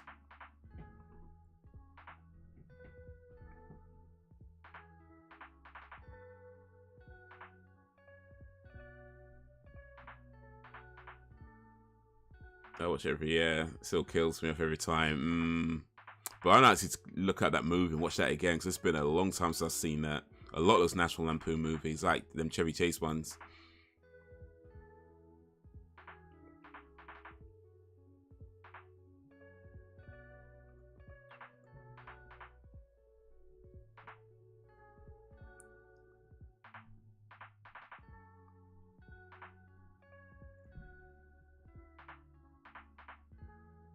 She gonna survive?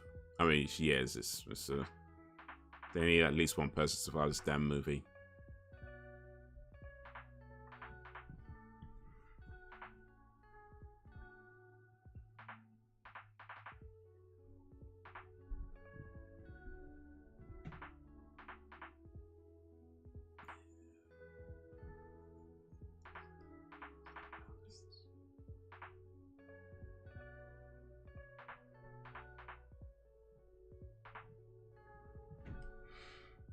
Speaking of Christmas, I literally rearranged my whole living room around yesterday just so I can put up the tree where I want it.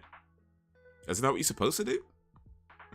Just, yeah, move everything. Because you gotta have the tree in the right spot. If you're gonna put up a tree, you can't just dump a tree wherever you got space. No, you gotta make space for the tree. You know what I mean? Like, that's how it should be. If you're gonna put up a tree, that's how it should be. Put the tree in the best possible space and then move everything to fit that tree. I gotta go to work, guys. Thanks for the chat. Yo, appreciate coming through, Reese. Appreciate coming through. Hopefully see you again soon. We stream every week about 8:30 p.m. GMT-ish.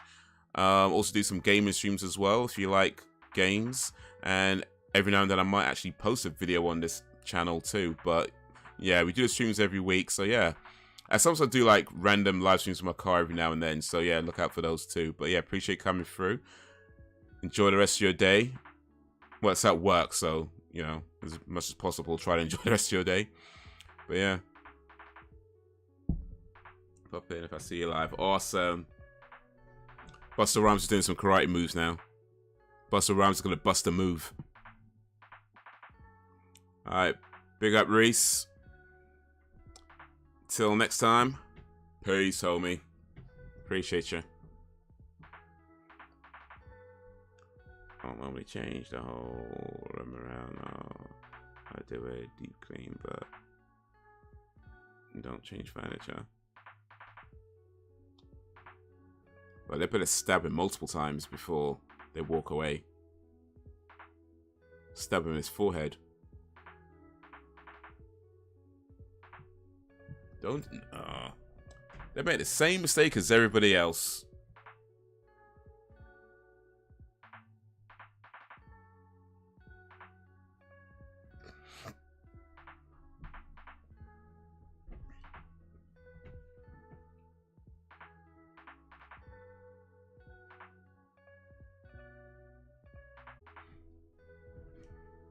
Yeah, I ain't done a whole Christmas tree thing for a long time.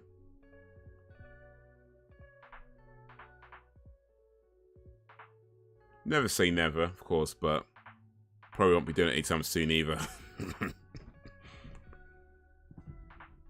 In the house. You want to be more specific? Well.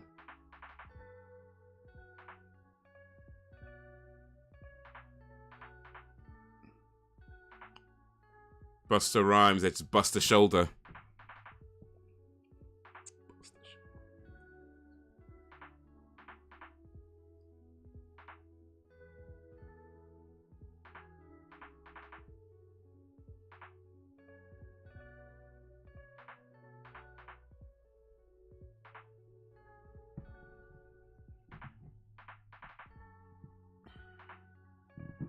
I only did it because I bought a new one, spent about 200 in the tree and decorations. I went in a spot to show it off. Ah, you got it, man. You gotta.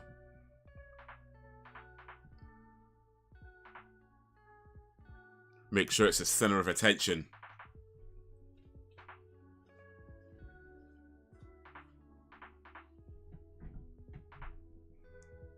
So your Christmas trees are up. When do you usually take a Christmas tree down?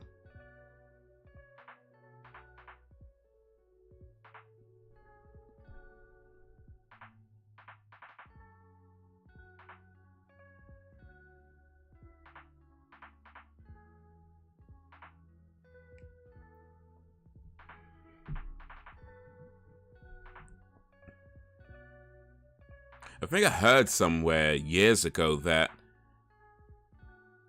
if you take your tree down after the 14th, if your tree is up on the 14th of January, it's bad luck, or I don't know, something like that. Anyway, I don't remember exactly what it was, but something to do with like there's like a period of time afterwards. I think it was the 14th of January, but if your tree's still up by then, it's bad luck. I mean, I ain't superstitious, I don't believe in, so that's something I remembered from years back. Eesh. Yikes. Yuck. New Year's Day. Okay. Oh, Tyra Banks.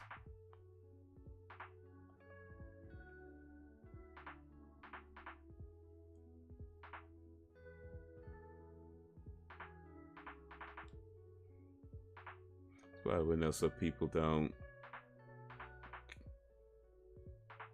So people don't care about see it.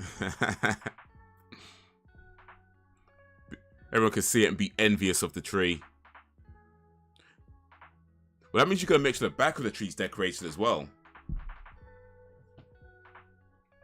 Not just the front, you gotta decorate it all the way around, all neatly.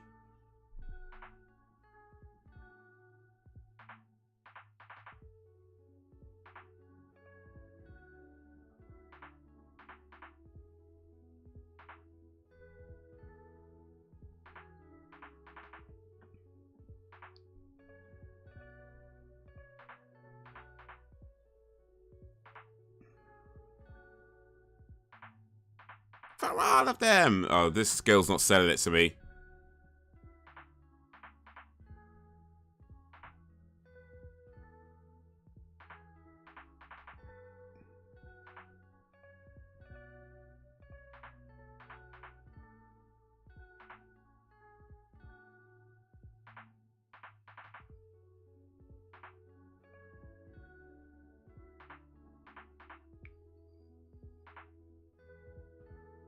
Burn that house down.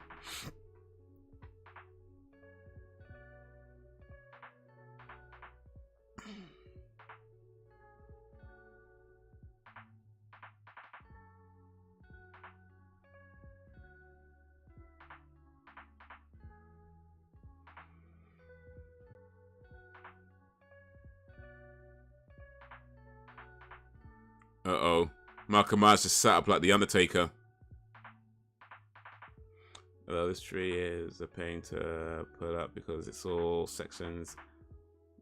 Though I'm thinking, keeping it up forever, just taking off the decorations and the rest of the, it's a house plant.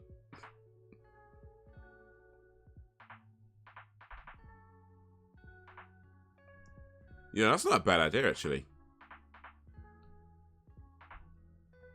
Because, yeah, it's technically not a Christmas tree. It's, yeah, a house. It's, I mean, they're evergreen, so they will stay green all year.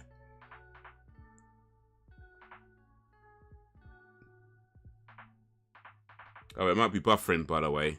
Hopefully, there's not too many network issues. But it might be buffering for a little bit. Oof.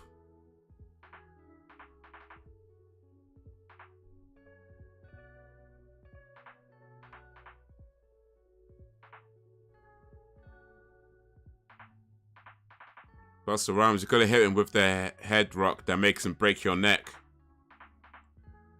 Woo-ha! And have him all in check. So I have good ideas sometimes.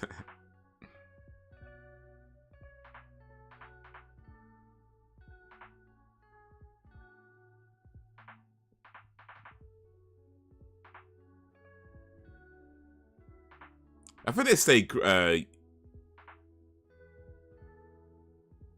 I think they stay green a while. I think. I mean, when they're uprooted, I'm not sure actually.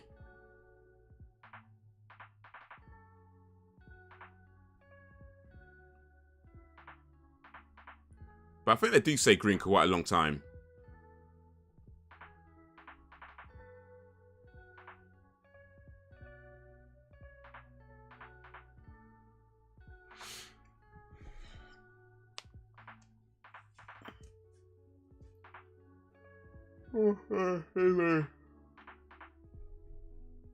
Oh, wait, is yours the... Mine is a real one. Fuck that shit. Okay, so you're gonna have to do all the pines falling off. So maybe get like one of those like cones or something. So like when the pines stop falling off, it's just easy to clean.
Of course, Malcolm Myers is not dead. But then again, this is the last of this line of Halloween movies, so... Put a knife in his head.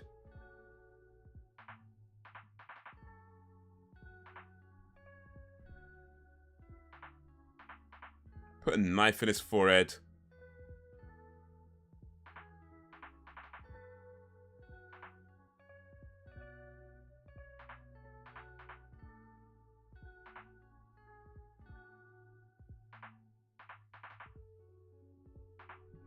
Artificial tree.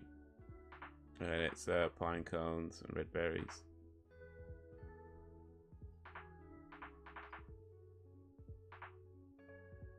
Okay, so yeah, it would say skate green.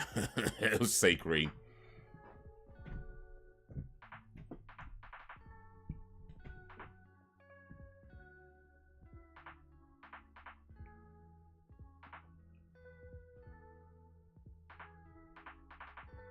Oh, they're not going to leave her alone in a room with Michael Myers. After everything, after what, 30, 20 years? What's this, 20 years later? 20-something years after? Come on, they're not going to keep leaving people alone, knowing that he's always coming back from the dead. Why do they keep doing this? It's like the 8th movie they've made, or the 7th one with Michael Myers at least, and it's like they keep doing the same thing every damn movie. Don't leave him alone in a room thinking he's dead. Have guns ready. Have, like, people there.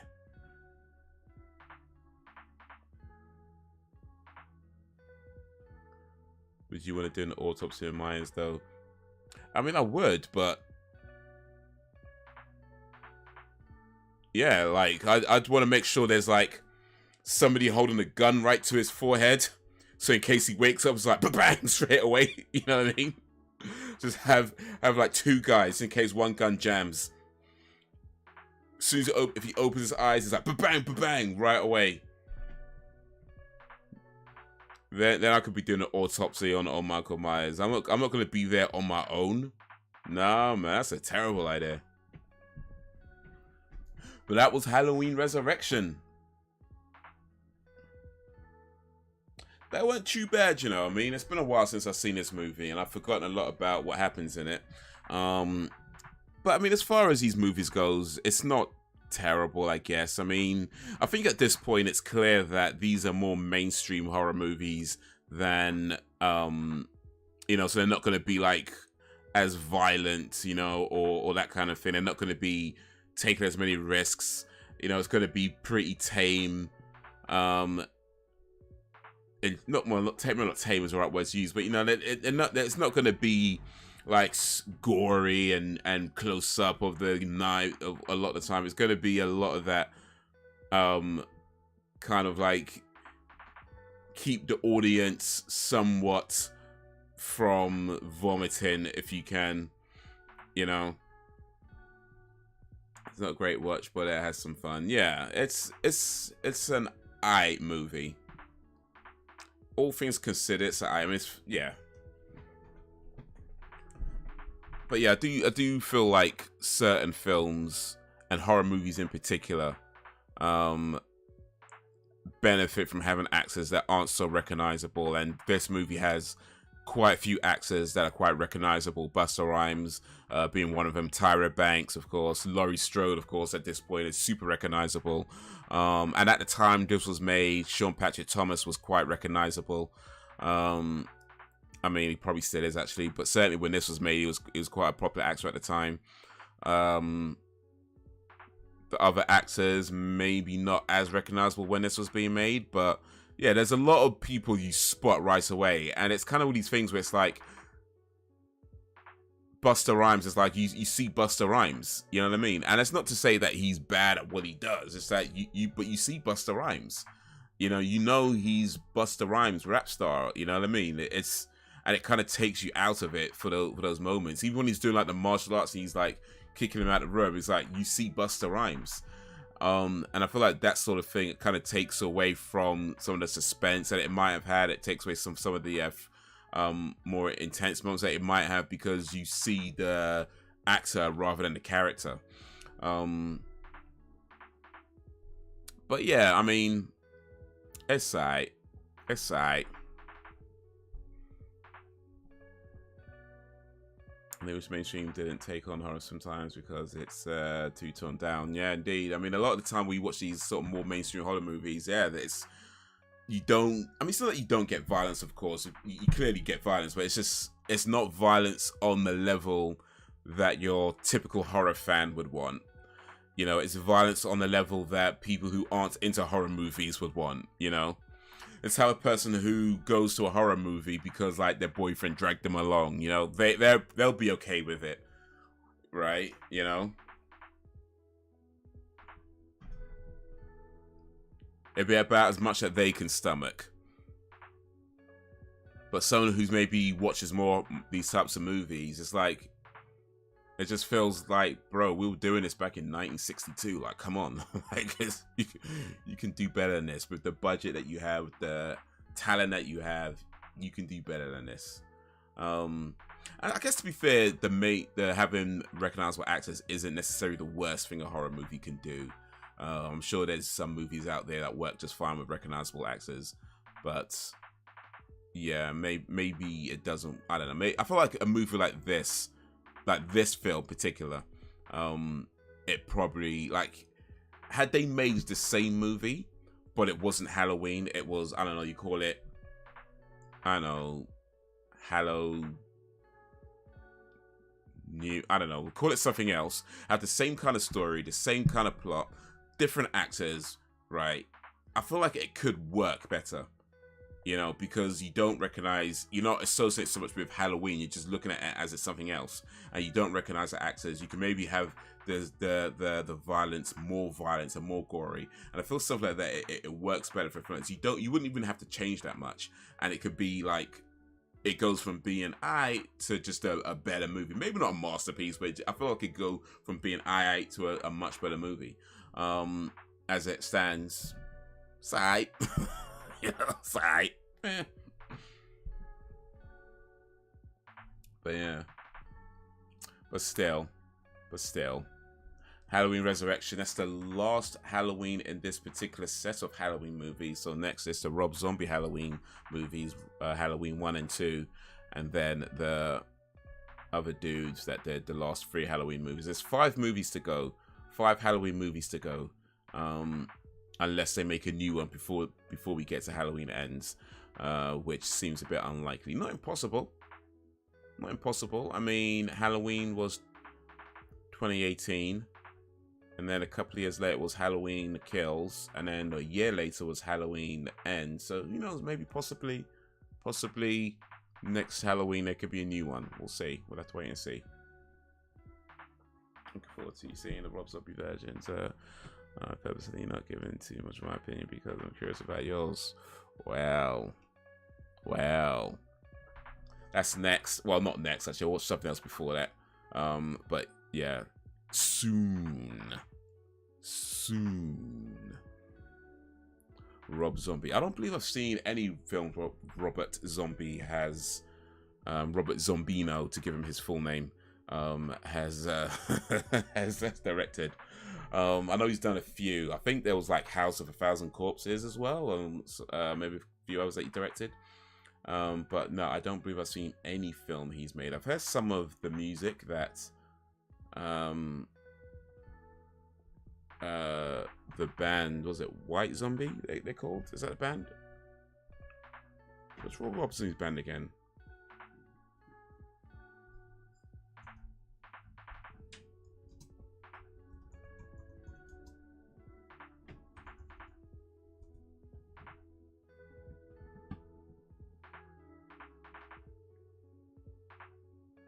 Oh wait, it was just Rob Zombie then. Oh wait, no, he was no. There was a White Zombie. I didn't just make that up. I didn't make that. There's a White Zombie. Okay, he is a founding member of the heavy metal band White Zombie, but I guess he does solos. Okay, I think he does solo stuff. Okay, that's okay. Cool. White Zombie. Yo, Brax. Brax is in his house. Braxton Spivet, the place to be. We just watched Halloween Resurrection, just finished a few moments ago. Have you seen Halloween Resurrection, Brax? And if you have, what do you think of it? Or actually, you might not know it as Halloween Resurrection. I think you might know it as that Malcolm Myers movie with Busta Rhymes. I think that's what they called it in America. That Malcolm Myers movie with Busta Rhymes and Tyra Banks. Have you seen that? And if you've seen it, yeah, let me know what you think. We just watched it. It's a 2002 movie.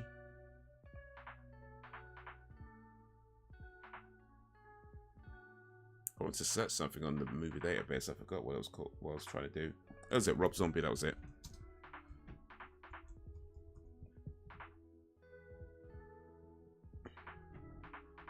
Rob Zombie definitely does his own thing with it. Oh, that's good to hear. That is good to hear, because I feel like when it comes to remakes or adaptations or things like that, personally, I feel one of the mistakes that that gets made a lot is that they try to stick too much to the original, and it's kind of like, I don't think you really need to do that, because the original was done before. If you're just gonna if you're gonna do the exact same movie, like, why bother even remake it? You know, you just re-release the first one, right? You know, so I feel like personally, I feel like it's a mistake trying to stick too closely to the original. So if he's doing his own thing, cool. I like the sound of that. I like the sound of that.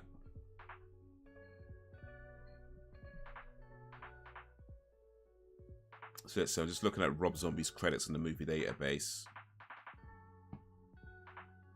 Looks like he's written quite. Oh no, wait. Some of these are music videos. Actually, never mind. I was about to say he's written quite a lot of movies, but I think a lot of these are actually music videos. But as far as movies go, there's still quite a few though.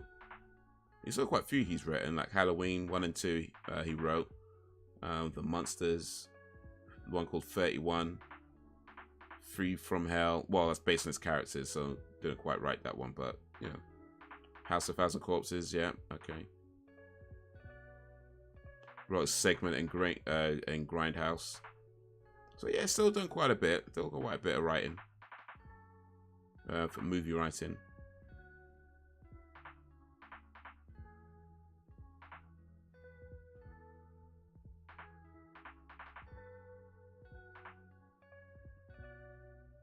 I guess he's actually directed quite a few music videos as well. So he didn't just go straight to movies. He had some experience directing music videos and then went to movies. Okay. Cool.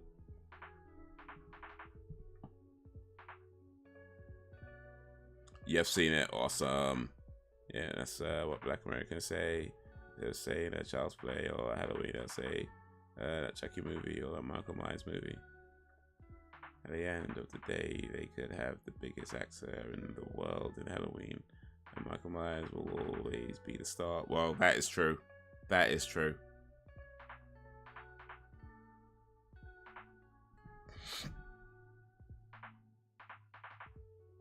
That is true. Because end of the day, it's Halloween.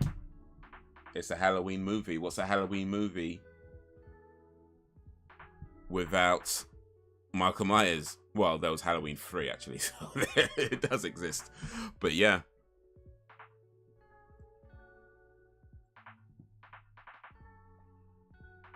I'm sitting down, but he is a great movie director. Okay, so the writing might not be up to par, but the directing should hold up. All right, cool. I mean, to be honest, I wouldn't mind if it's terrible. Like, I actually wouldn't. I mean, I try not to, you know, when you watch films, you try not to have, like, expectations and stuff like that. You just try, you know, let it do what it does. But even if it's terrible, that wouldn't bother me. As long as we're having a good time. And I think we could have a good time. One way or the other, we could have a good time. Even if it's boring as anything, which, I mean, I doubt it. I doubt don't think you've given a bad recommendation so far, actually. Like, I don't think you have. I don't think you get a recommendation where I thought, man, that was boring. Like at the lower end, I felt like it's maybe just been alright. You know, it's been alright. But I don't think you've given a recommendation that's just completely boring. At least not that I can think of right now. I may be wrong. Maybe it's so boring I decided to blank it from my memory.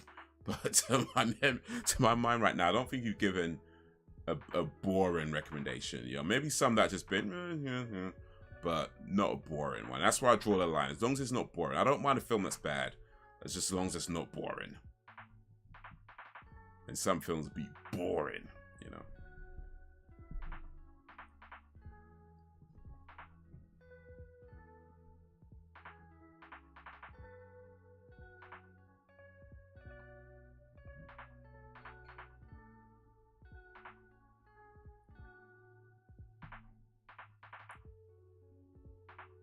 Speaking of Michael Myers being a star, though,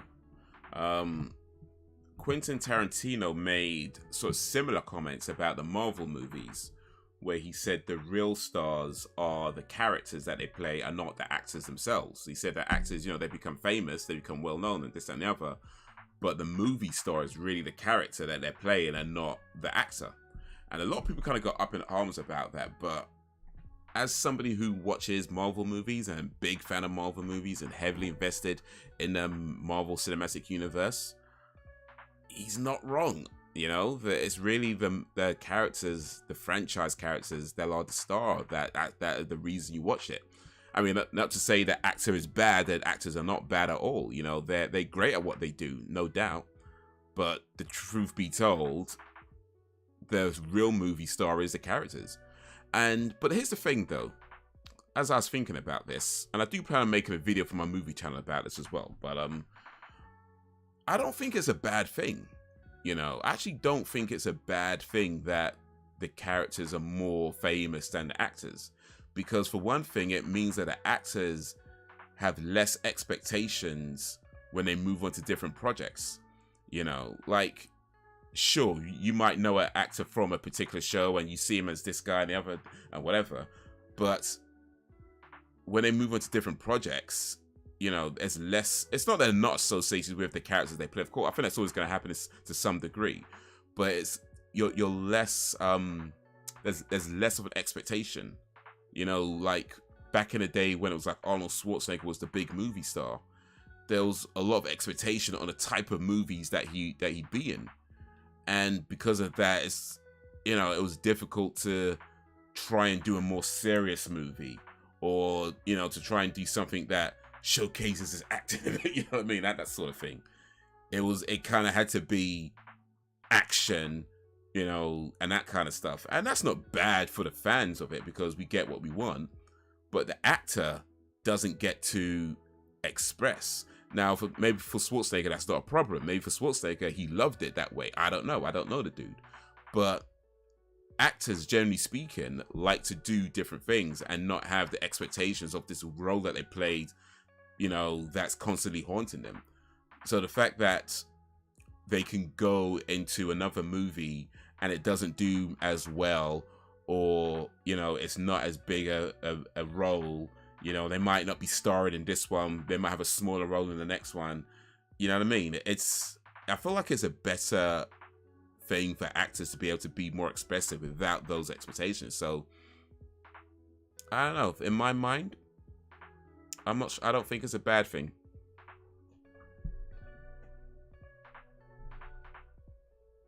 The characters you watch it for, anyone can play the role.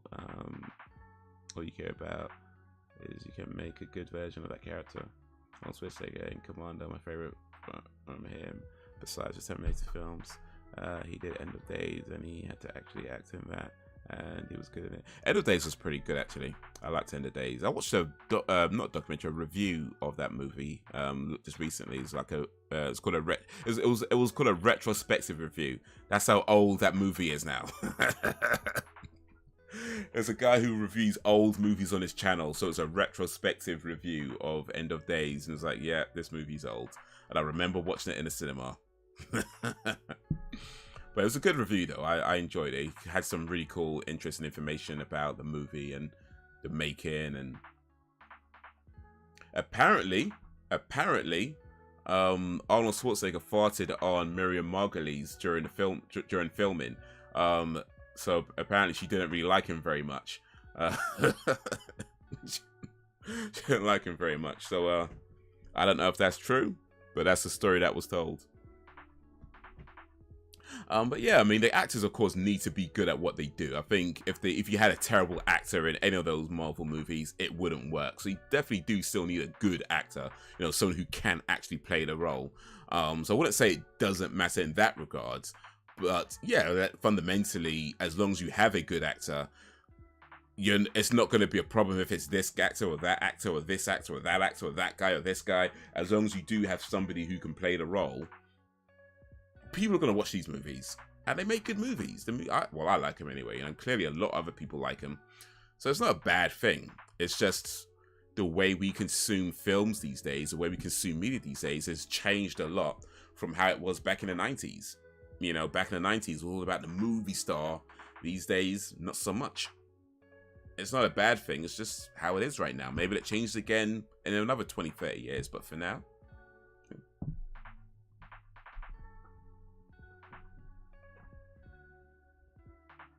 And the song at the end of the Commando Power Station. We thought Commando was a good movie, actually. I actually only saw it for the first time, I think just a few years ago.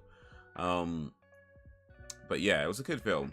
I mean, it's a silly film, of course. It's an 80s action movie starring Arnold Schwarzenegger. It's a silly film, but it's good silly. You know what I mean? It's that good kind of silly where like he rips a whole car door off with his hands. It's like, yeah, okay. Sully, remember I told you I would kill you last? I lied.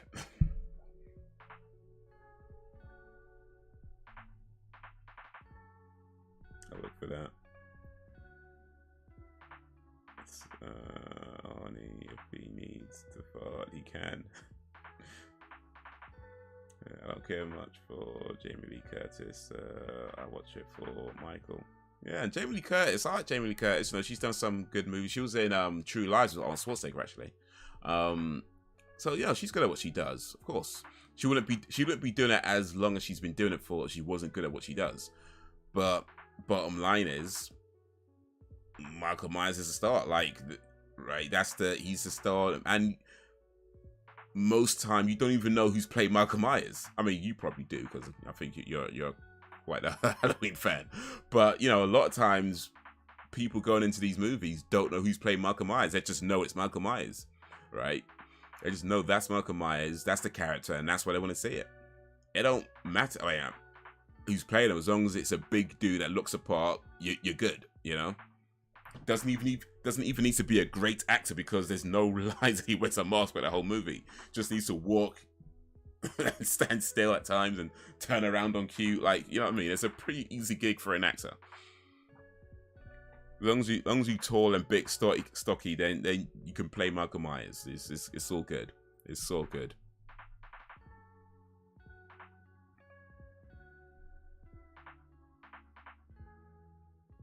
First saw it back in 2014, 2015. Predator's my favorite Arnie film. Oh, that's a classic. Yeah.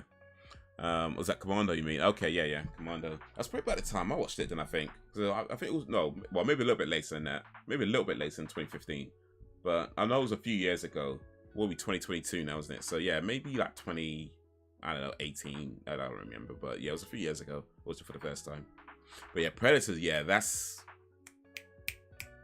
If it bleeds, we can kill it. You won't kill if you're unarmed. Stick around. Knock. You set us up. So they cooked up a story into the 6 of us in the meat grinder. What happened to you, Dylan? You used to be someone I can trust. Dylan, you son of a bitch. What's the matter? CIA got you pushing too many pencils? Yeah, I've seen that film a lot of times.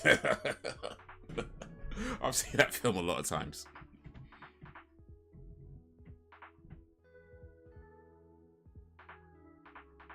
I played him recently. Actually, it was probably my favorite version of Michael Myers. Oh, in the what they called them, the last 3 movies. They're not on my screen no more, but yeah. Well, this is Jamie Lee Curtis. She's in a recent film, came out, I think this year or last year. It's called Everything, Everywhere, All at Once. I believe I've mentioned this before. I'm pretty sure I've mentioned this before, but that is a superb film. If you've not seen it, 100% recommended. It is excellent. It's Jamie Lee Curtis. Jamie Lee Curtis, I guess, is more the co-star. The main actress is, main actress is Michelle Yeoh. And yeah, it's just a superb, excellent film. From the way it's told, story, the development, the character, it's excellent. If you've not seen it, 100%. I think it's on Amazon. I think you could watch it on Amazon as part of Amazon Prime, because that's how I watched it anyway. That's how I watched it. Everything. Let's see if it's still the case. Yeah, it's still part of Amazon Prime. It is included with Prime. Everything, Everywhere, All at Once on Amazon Prime. And if you don't have Amazon Prime, honestly, it's worth buying. It's or renting. It's a great film. Like, honestly, one of the best films I've seen in recent times. Like, I mean, I watch quite a lot of movies, you know, stuff on Netflix, the Marvel movies, cinema, and I see lots of good movies, lots of bad movies. In my opinion, in my humble opinion, as a movie fan of at least 30 plus years at this point, great movie. It's original, it's unique. Well, maybe not unique in that sense. No, it is unique. Let me say it is unique. I mean, it's not everything in it is unique, but overall it's unique. And yeah, it's just a great all-round movie from beginning to end. So yeah, that is it's a 2022 movie. So yeah, that is in fact, I'm gonna say that's my movie of the year. Actually, I'm saying it right now. Everything, Everywhere, All at Once is my movie of the year for 2022.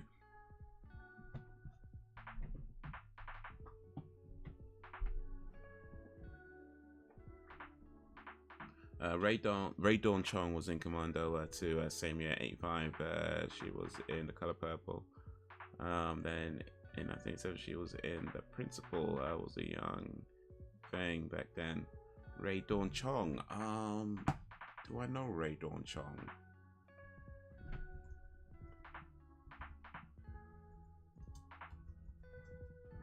Canadian American actress Ray Dawn Chong.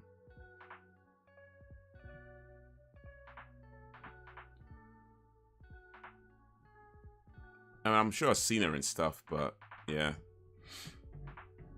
It's actually a good movie because it blends genres very well. It does, actually, because it kind of starts off as this kind of very military commando type film.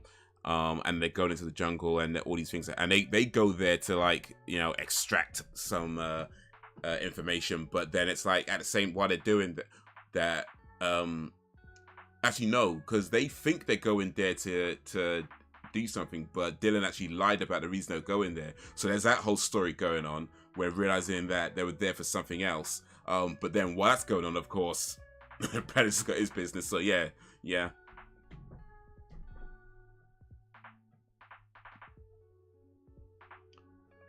Okay, back in the day, she was in Prom Night. I haven't seen it yet.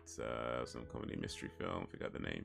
And another movie she was in that took place over in the UK. Prom Night I haven't seen yet as well, actually. That should be on my list for movie nights, actually. Prom Night. That got mentioned in Scream. Another Jamie Lee Curtis movie. That was a remake as well. There's a 1980 one and a 2008 one.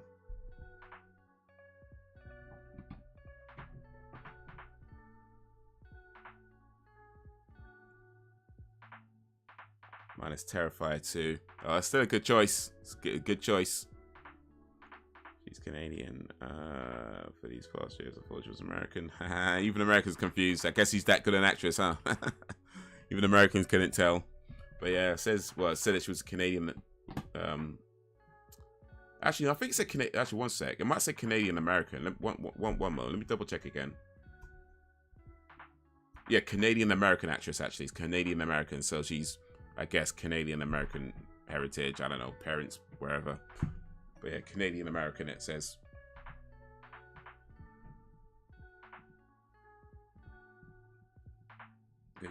Yeah.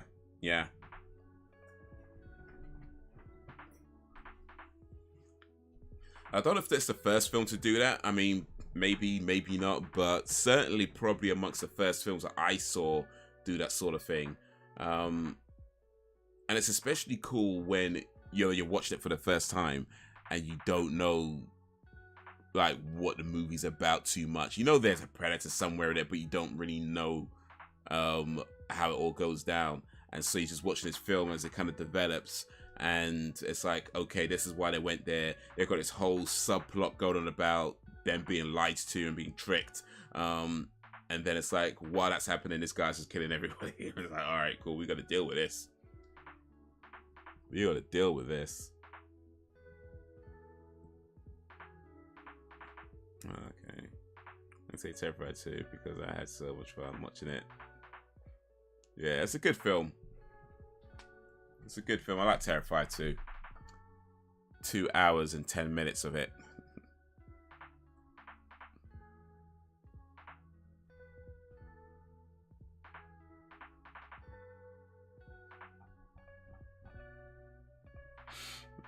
Ugh. What other good films came out this year? Let's see here. 2022 movies. Let's try and see what our favorite films of the year are. So we've got Terrifier 2. We've got Everything Everywhere All at Once. Oh, The Batman. That was a really good movie. I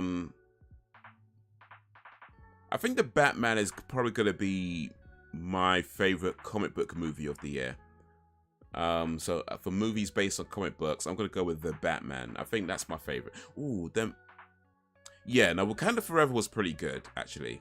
But, yeah, I think The Batman takes it for me. Doctor Strange and the Multiverse of Madness was excellent as well. But, yeah, I think I still go with The Batman. I think for comic book movies this year, The Batman, Doctor Strange, Wakanda Forever, maybe in that order. But, yeah, I think The Batman, for me, is my favorite comic book movie of the year.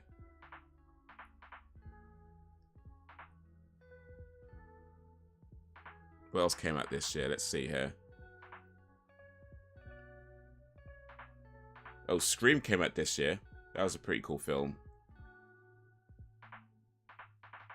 Uncharted. I don't know if anybody saw that though. Top Gun Maverick. I didn't see that, but apparently that was really good. And Black Phone as well.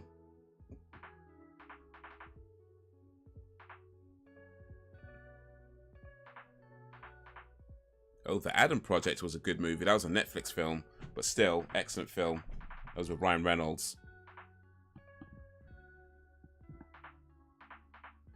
Movies don't have to be this big movie to be a favorite. It's what you get out. Oh, for sure. You know, I mean, definitely some of the best movies I've ever seen were just these small, low-budget movies I've just made with a lot of passion. In fact, one of my favorite movies ever is called Napoleon Dynamite, and that was an independent film, you know, low-budget independent film when that came out. Well, still is a low-budget independent film, really.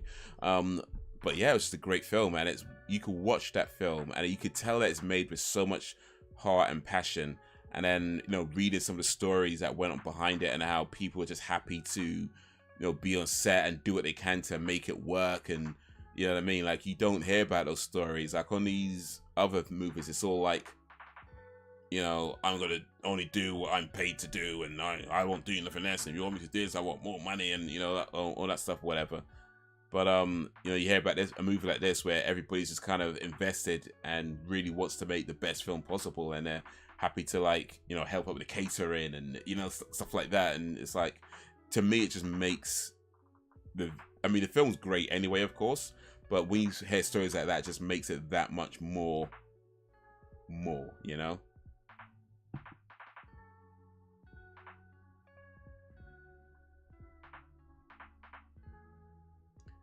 I mean, it ends, but I'm not going there.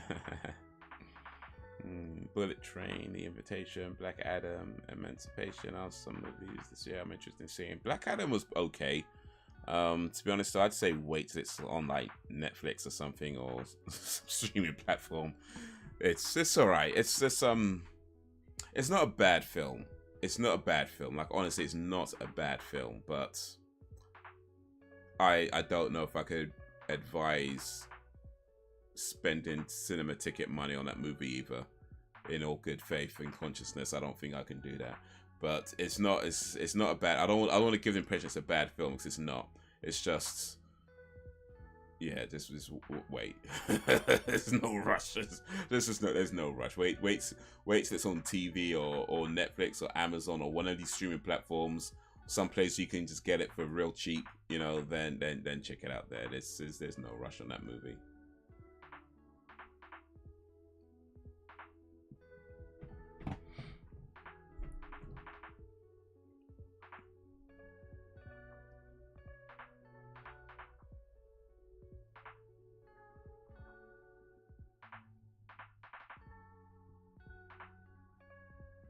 Emancipation, that's the new Will Smith movie, isn't it? His first movie release after the infamous slap. But it's like an Apple Plus movie, so I don't know if I'll be seeing that anytime soon. Because I don't have Apple Plus, and I have no intention of joining up to Apple Plus. I don't think they have enough I don't think they have enough movies or shows that I'm interested in watching to make me join up.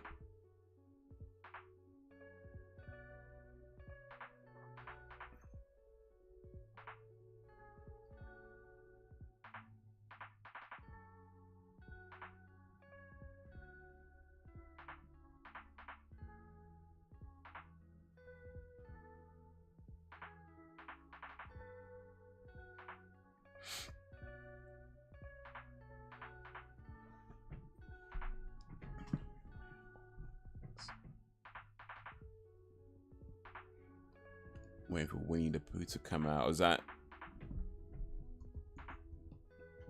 next year, 2023 movie?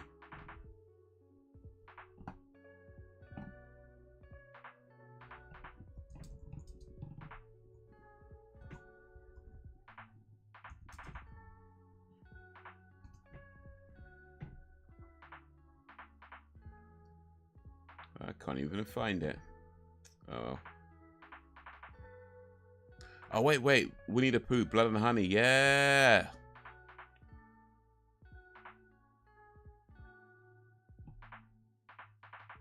'23. Okay. Yeah.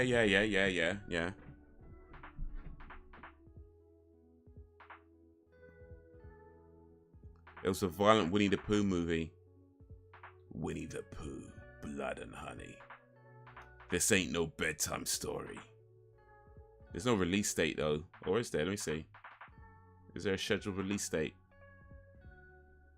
Well, there is for the United States of America and Holland, which is the 15th of February, 2023. It doesn't have a UK release date. Damn it.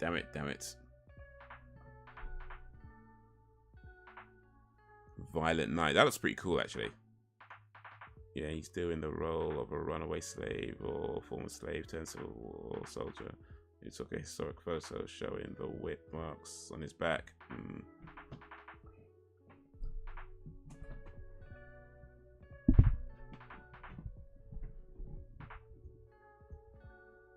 I like Will Smith. I think he's one of the most underrated actors right now, or for a while. And I know that sounds weird because he's starred in loads of movies, but I don't know. I feel like a lot of times people don't appreciate his acting talent. At least that seems to me. Maybe I'm wrong. Maybe people do, and I just don't see it. But it just feels to me like a lot of times people don't appreciate his acting talent. And this guy, in my opinion,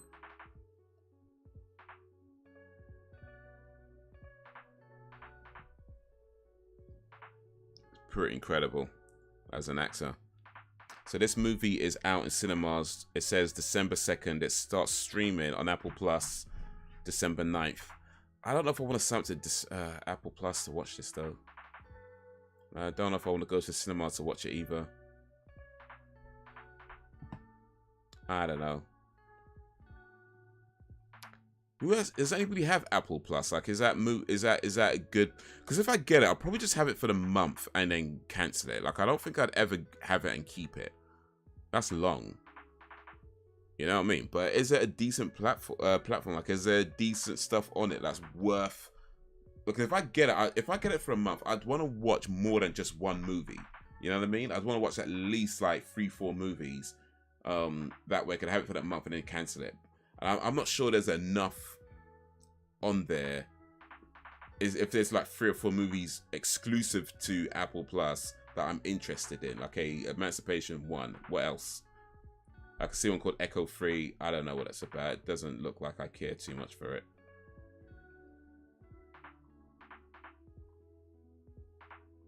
I agree with you. Actually, Will Smith is a great actor. I don't have it. Do you like your slave movies, Brex? You do like your slave movies, right? Yeah. It's been a while since I watched a slave movie, so I don't know. Maybe it's due now. I actually skipped past a lot of the. I think the last, I don't know, a few anyway. Like 12 Years a Slave. Never watched that. And I think there was one out, not that in that same sort of time frame. Never watched that. So yeah, maybe it's due.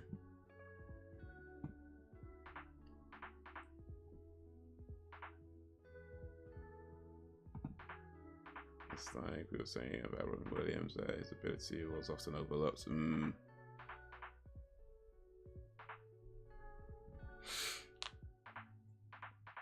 Yeah, indeed. I guess it's because, you know, when you have actors who are a bit more known for their comedy or their lightheartedness, you kind of always see people often kind of just see them in that way. And even though, you know, they've done movies like, for example, like Jim Carrey. Jim Carrey is a good actor as well in when he's not doing comedy. But I think with Jim Carrey, it's so difficult to not see Jim Carrey when he's acting that it kind of takes away a little bit from what they're trying to achieve. And for me, at least anyway, I feel like when I'm watching like Will Smith or, you know, Robin Williams and some other actors, it's like, even though I know them for their comedy, they're so good at what they do. Like it kind of takes me away from that they're Will Smith the comedian, or, you know, the funny guy, or, you know, Robin with the funny guy. You know, I'm not seeing that. You know, you're seeing the character. You know, and there's a few films in particular for me that stand out for Will Smith. Like one's an old film, well, old by now. It's called 6 Degrees of Separation, which I had Donald Sutherland and Stockard Channing in a film. It's based on a true story. And it was a superb film from beginning to end, just in terms of how it was played, the character, Will Smith, his role. There's a whole monologue that he does when he's talking about the Catcher in the Rye. It was that monologue actually that got me to go ahead and read the Catcher in the Rye. You know, it got me to go ahead and pick up that book and read it. You know, based on that monologue, that, you know, it got me to read a whole book. You know what I'm saying? That's how good does a monologue have to be for to get you to actually go and read the book that the monologue was talking about. It was that good. It was that good. So yeah. But I also think it's fair to say that there's a lot of Will Smith movies where he's pretty much just being Will Smith.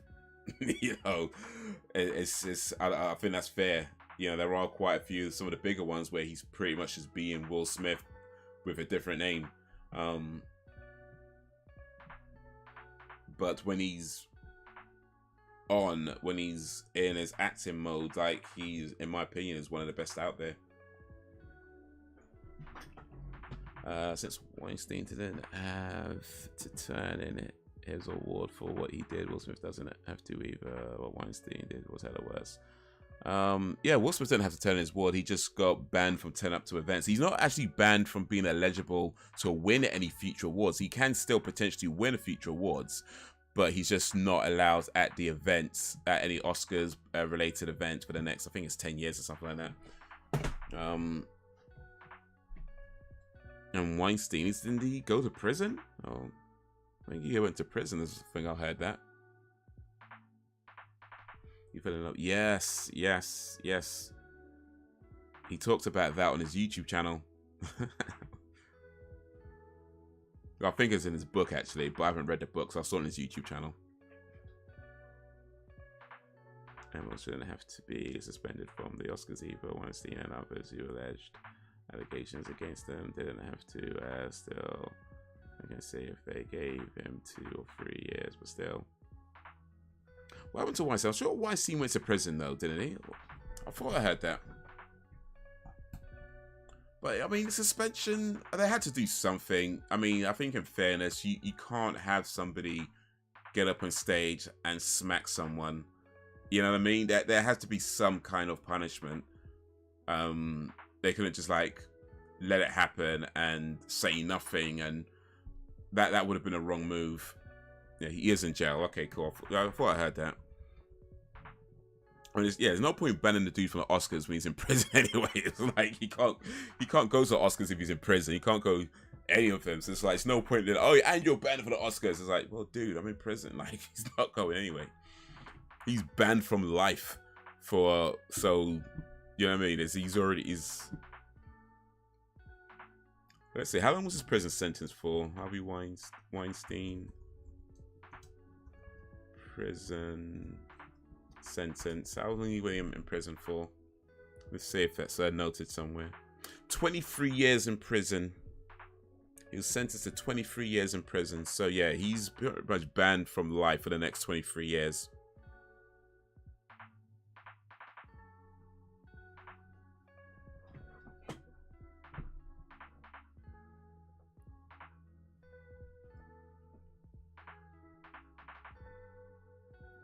But yeah, I mean, they had to do something. Is 10 years too much? Maybe. But they had to do something, you know, they had to do something, you know.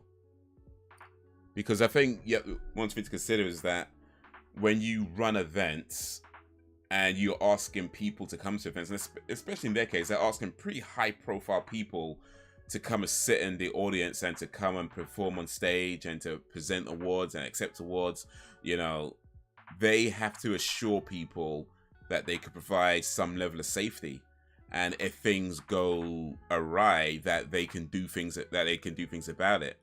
Had they just did nothing, that could have been a lot worse for them, because then it's kind of like, well, do I really want to go and present an award or present the Oscars, knowing that if I say something, somebody comes up and hits me or slaps me, and then nothing happened? You know what I mean?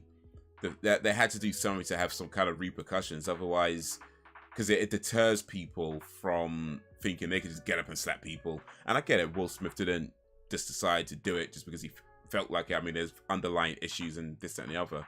But certainly, if he had done that and they had no repercussions to it, it kind of sends the wrong message. So yeah, they had to do something. They had to do something.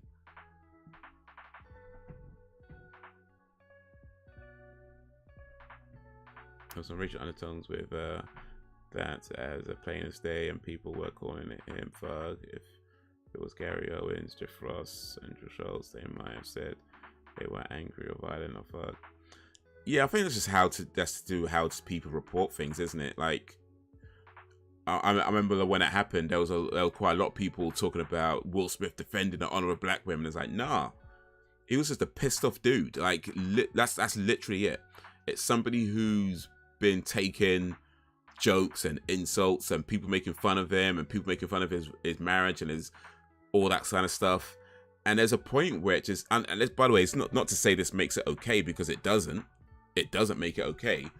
But when you get pushed, or when you feel like you're getting pushed, you know, when you feel like you're getting pushed, and I think he's pretty much admitted this as well, that he wasn't dealing with his anger in the way that he should have been. And it just kind of came out in this point where it's like, you just don't feel like laughing anymore. You get up and hit somebody. It's not okay to do it.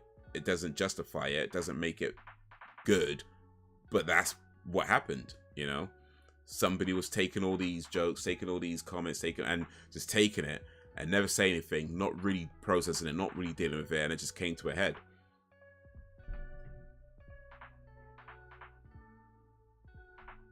But yeah, I think people are always going to try and put some kind of spin on it to suit some kind of agenda, and you know what I mean, that kind of thing. He was defending the honor of black women. No, he wasn't. He wasn't defending anybody's honor. He was just in his ego. Just, you know, that was it. All those same people who jumped on the internet talking about defending the honor of black women, all those same people had nothing to say when he came out and talks about, you know, going through problems and issues and not dealing with them properly. They had nothing to say then. But when you can spend something to suit some bollocks agenda, people jump on the internet with no information. It's just an unfortunate situation. But it kind of goes to show why it's so important to deal with your anger in healthy ways. You know, if you're feeling angry or upset or whatever, it's important to deal with that in healthy ways, so that it doesn't come to a point where you lash out at somebody.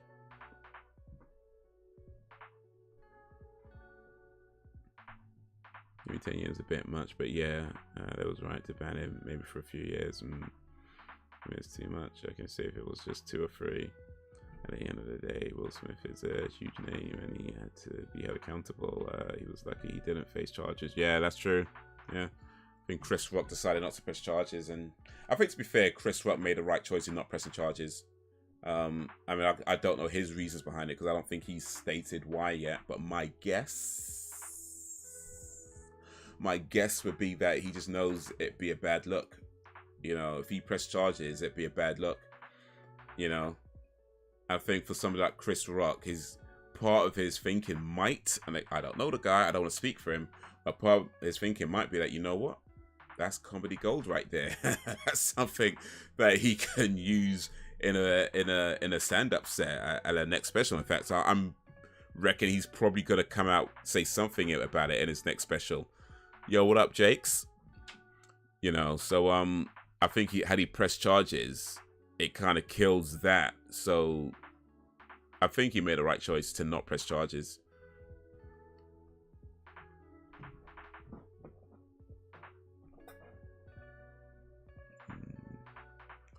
He wasn't defending.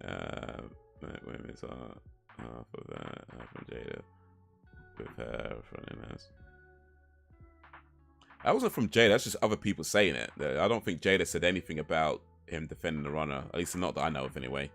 But yeah, this is from what I've seen other people say about that he was defending black women's honor, which is just not the case. Bunch of people jump on TikTok and say that sort of stuff, but I don't think Jada said anything, at least not to my knowledge anyway. Don't like Jada one little bit.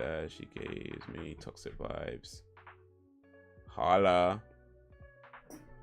What? Little Jacob's in his house. So talking stuff. Yeah, we're just talking about the Will Smith slap incident. Will Smith's got a movie just come out. None of us have seen it, but you know, it's his first movie first movie release rather since the infamous slap. We're just talking a little bit about that. And Chris Rockwell hold me, so I was like, what the hell? When I am like some nigga in the streets. I'm doing great, thanks. I had 4 glorious days of work. Awesome. That sounds nice, man. That sounds nice, man. I hope you spent it doing constructive things like playing video games. I hope you did that.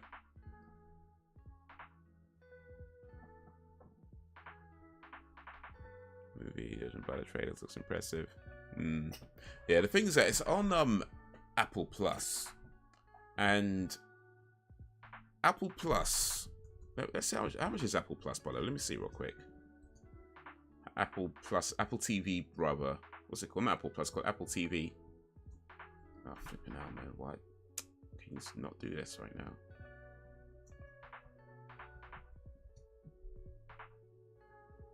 Wait, is it Apple TV? Apple TV Plus. I don't know what these... Yeah, Apple TV Plus is called. Let's see, Apple TV Plus. I'll see how much this is.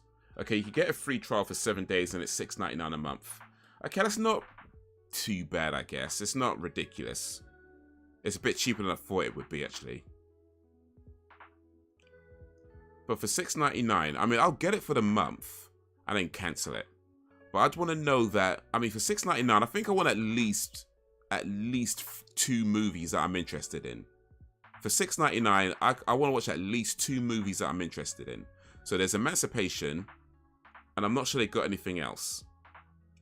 You know, I'm just looking at it now, actually. I mean, Spirited, I don't really care too much for that.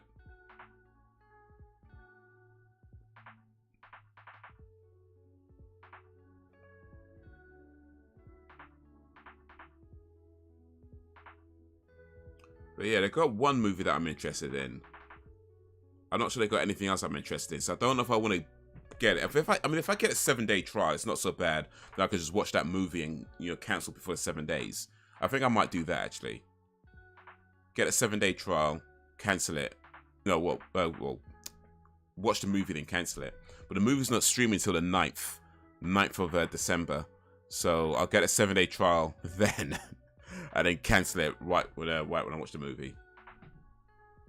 I think that's what I'm gonna do. That's what I'm gonna do. I don't think there's enough on this platform to consider paying a $6.99 a month for. Not right now, anyway. Not for me. Maybe for somebody else, but not for me.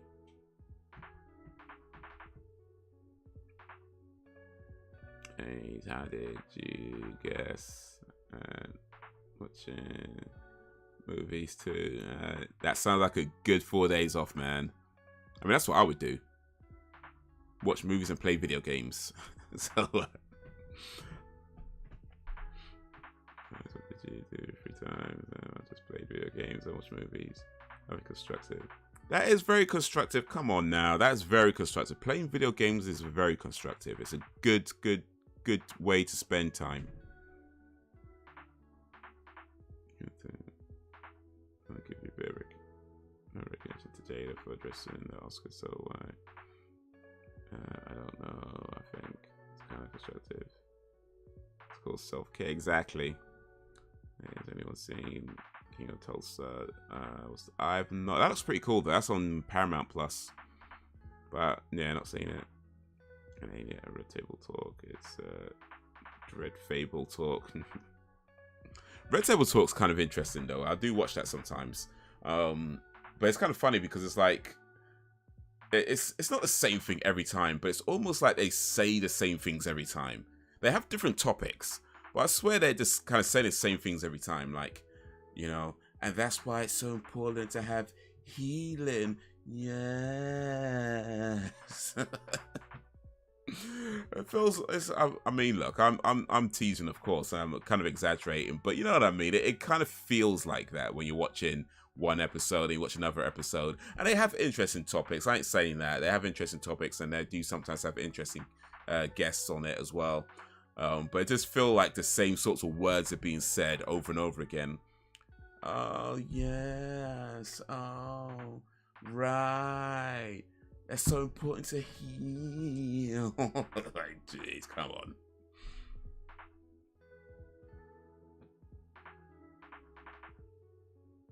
You know, Christmas mode. Speaking of video games, by the way, I did sign up to PlayStation Plus Premium because you could play games on the cloud. I don't have a PlayStation 5. I have a PlayStation 4.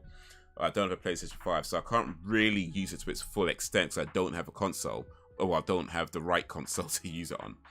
But yeah, I joined to the premium mainly because I wanted to play the games on cloud. So I've been playing Days Gone on the cloud so far, and it's pretty cool so far.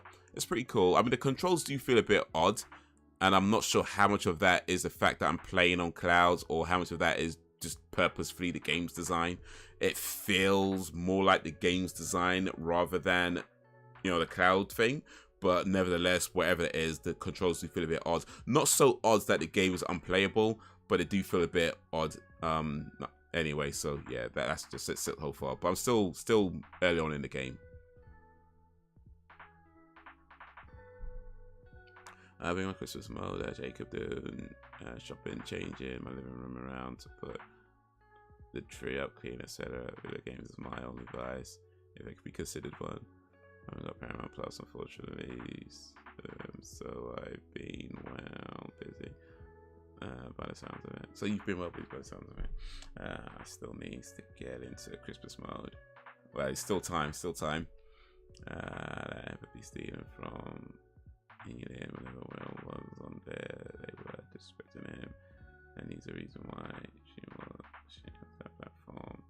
It was her idea, but he paid for it. I keep meaning to get Days Gone. They should rename Christmas. Yeah, busy, but it's doing me good actually. So sometimes I need busy to keep my mind from going into those dark places. Oof, yeah, no, I get that. But yeah, I mean, to be fair though, I mean, Jada is his wife. You know, so if he's paying for stuff for her, I mean, I don't know if you can be mad at that. That's just all right. They're married. It's kind of what married couples do. you know, they do stuff for each other. So I don't know if that's an issue, but yeah, I mean, it doesn't look good. Like the few things that I've seen in regards to that, it doesn't look good for Jada.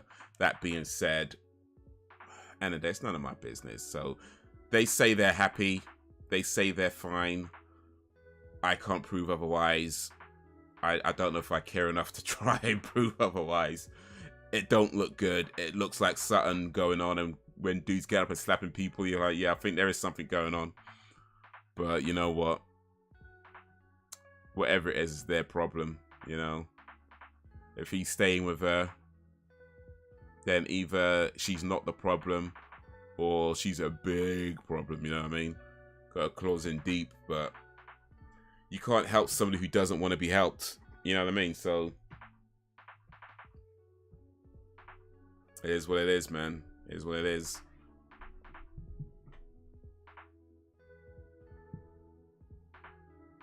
I'm the same. I need to. I will start to descend into depression.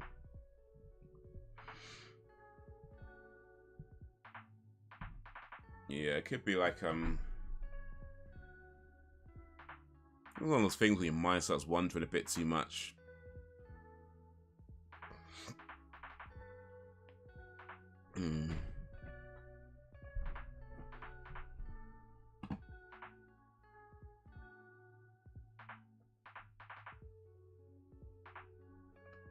It's this time of yeah,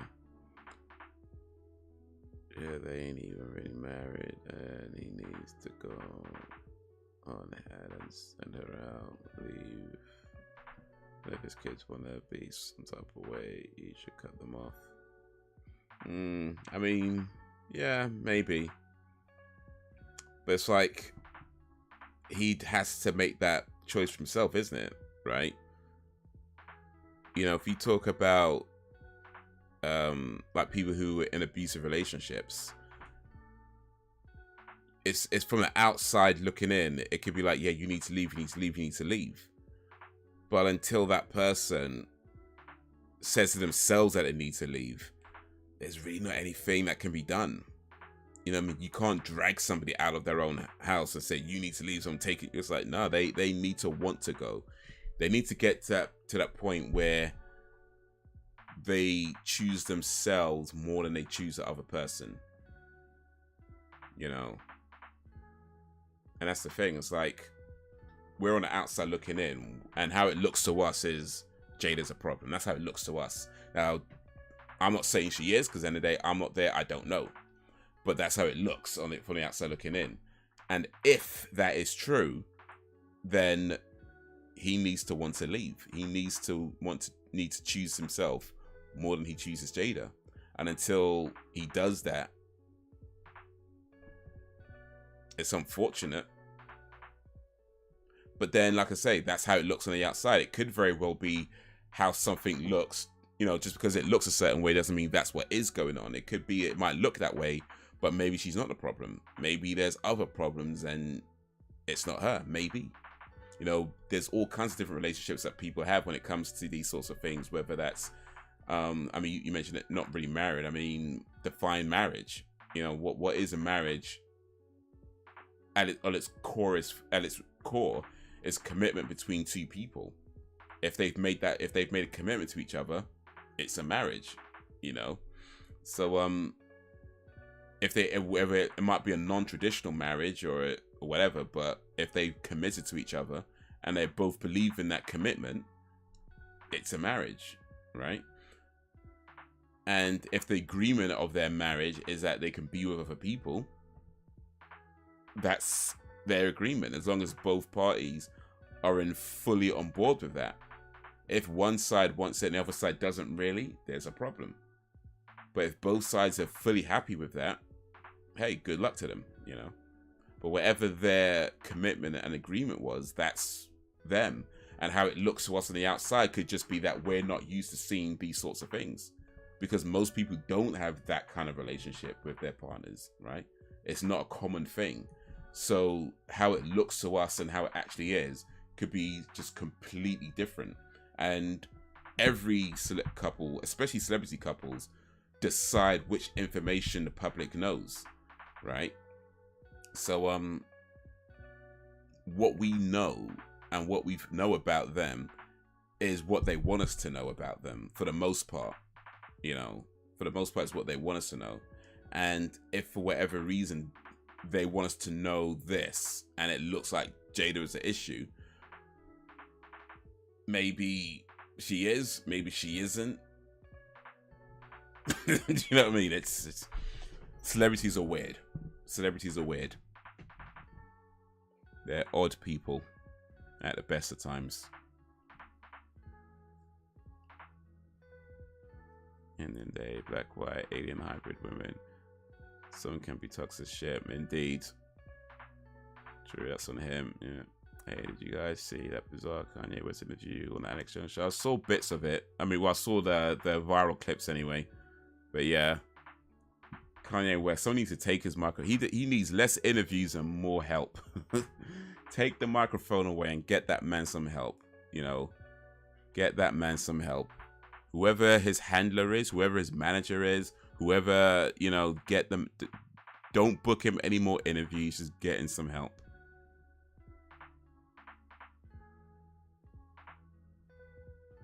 We do what we can, Jacob, but we also need time to chill. Yeah. Those too many TVs can be damaging.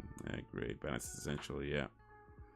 All of the times when you're in these relationships you don't know you're in a abusive relationship. Yeah, and that's another thing as well. Until you could accept that this is the situation, that you're in this relationship that is not healthy for you, that you need to get out, until you could do that, there's not really much anybody else can do.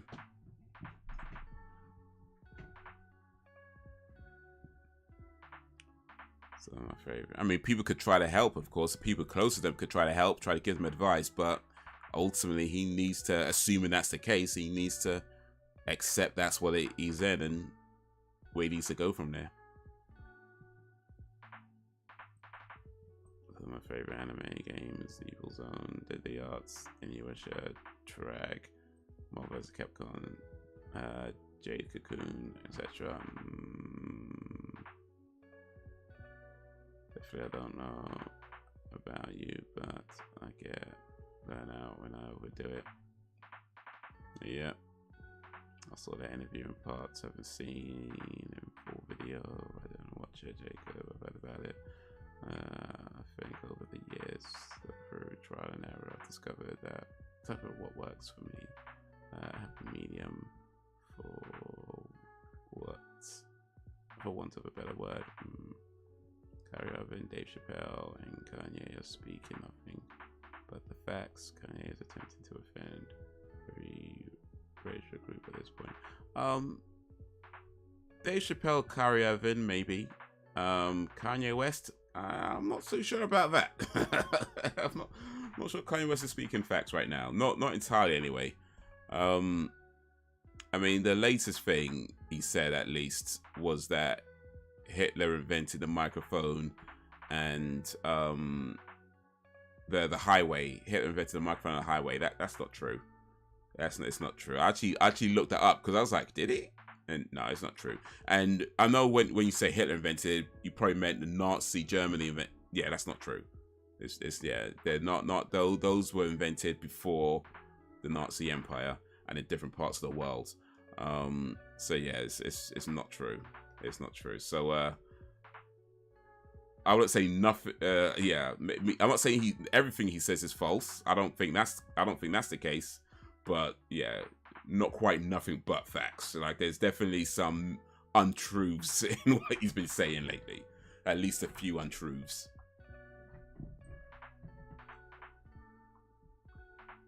Yeah, go too far.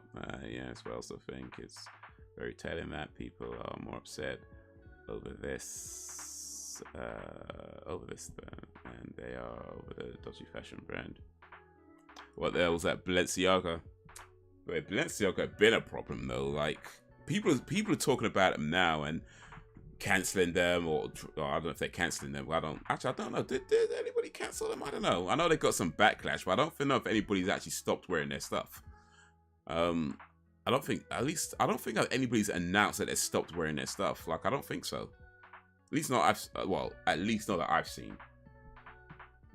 But yeah, Balenciaga, I mean, their clothes though, like, I don't know what they're on. They make the maddest clothes. Like, I don't know why anybody would wear that crap to begin with. Like, I don't know if you've seen their clothes, but they make some mad stuff. And they're way overpriced. I mean, designer brands are quite expensive anyway. Balenciaga just taking the piss. Like, they literally taking the piss. Like, let me see if I can find this actually.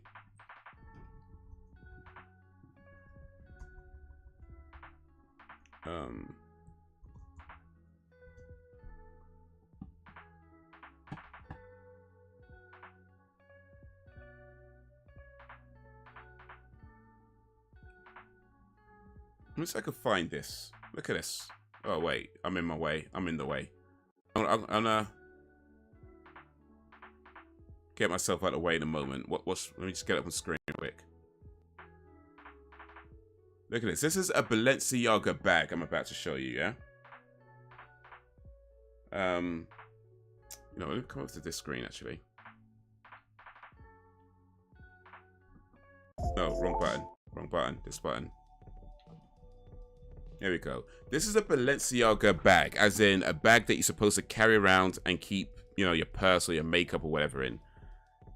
It's designed to look like a crisp packet. They want $1,800 for this thing. They want $1,800 for this. $1,800, $1,800 for this. Yo, Balenciaga are taking a piss. They're taking a piss. They've been taking a piss. But I don't know. People keep buying their crap, so. That shit crazy, yeah. And he shouldn't be allowed a platform to express his controversial views. Kanye can be off the wall at times, saying slavery was a choice and everything or whatever. I know how his mind is, but as for other stuff, I support him on. I mean, for sure, like he's definitely has come up with some really interesting takes on things. But yeah, he's also come up with some mad nonsense as well. So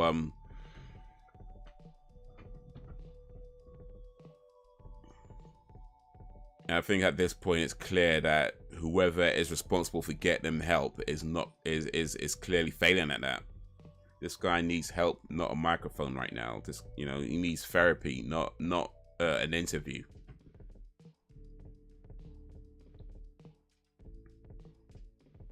In the lines of Notorious, I already remember Nick Fuentes and Milo, who are feeding his head with racist propaganda. If anyone needs cancelling, it's them. Other groups get to offend by people, especially, but as soon as it's the other way around, they're all up in their feelings. So on that note, those motherfuckers can scratch their ass and get glad. Along with the Kanye West he says some off the wall ish. I don't pay much attention to it. I focus on the real talk. He be spitting out. He's trolling. If I can't let them ninjas. I'm not sure that he's trolling, to be honest.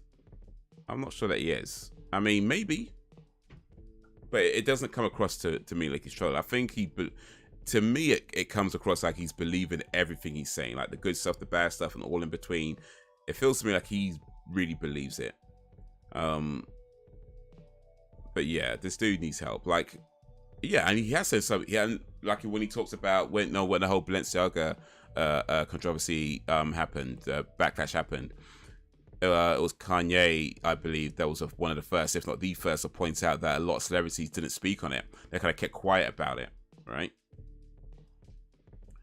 But then later on, he comes out that he still wants to work with Balenciaga. You know what I mean? So it's like, wait a minute, you criticizing celebrities for not speaking about their, you know, kiddie fiddler pedophile ad campaign. You criticize other celebrities for not saying nothing, but then you come out and say you still want to work with them. You know what I mean? So it's like there's something. The math ain't math in here. You know what I mean? It's this. it's not clicking. It's not clicking. So yeah, this dude needs help, not a microphone right now. But I get it. You stick a microphone in his face, you invite him onto your show, you get all the views. People are using him. I think at this point, people are using him, like, because it's views, it's popularity, it's money. Everyone's gonna be talking about it. Oh, he's on this show and he said some wild ass shit. You know, it's like people are gonna be talking about it. It's views, it's clicks, it's money. You know, people are using him. That's my feeling. People are using him. People are using him. They're inviting him on these shows to do these interviews because they know, or at least they hope, he's gonna say some wild nonsense, and they could like clip it and, you know, get the. It's they're using him. I feel like people are using him. It's not cool. Whoever's responsible for for booking him, whoever's responsible for his well-being, whoever's responsible for whatever manager he has or agent or whatever, I don't know how celebrities do these things, I don't know, but whoever's job it is to make sure he's okay is clearly not doing their job, because he's not okay. That much is evident. He's not okay. Yeah, he says some really interesting factual things that we all need to think about from time to time, but he's clearly not okay, because it's combined with some wild takes, some inconsistencies, contradictions. He's not okay.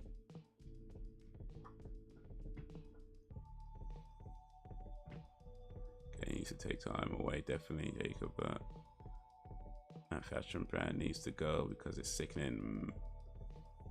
Kanye West is obviously very questionable, and he clearly doesn't appear to have a filter, and I know I'm stating the obvious, I agree.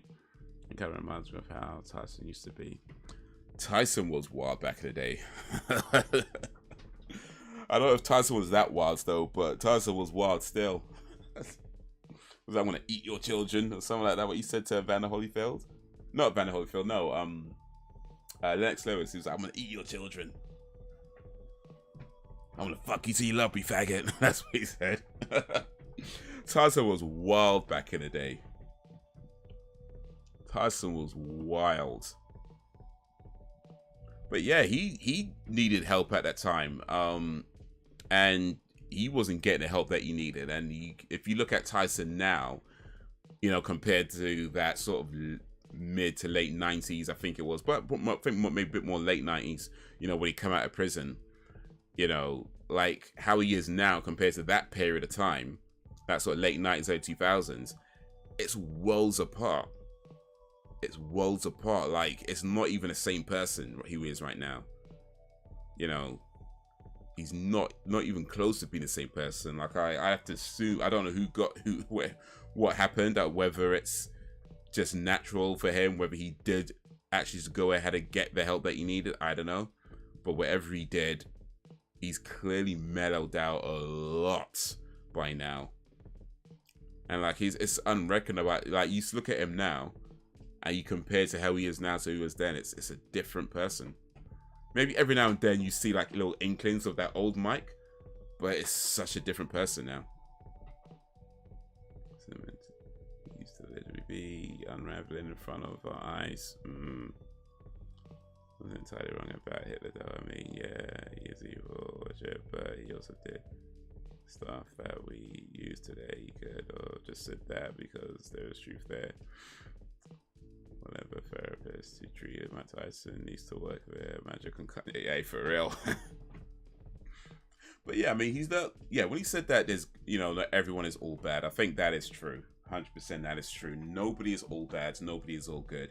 He probably picked a terrible example though, I think, but nobody is all bad and nobody is all good.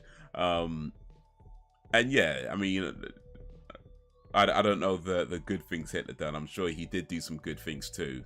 But the good that he did is so overshadowed by the bads that he did. So it's like, it's true what he's saying, but maybe pick a different example. You know what I mean? Like maybe don't pick someone who committed some of the worst atrocities in the last, you know, 100 or so years or whatever. It's like, yeah,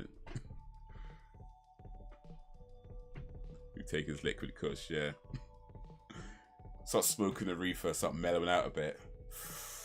Marijuana does relax you, they say.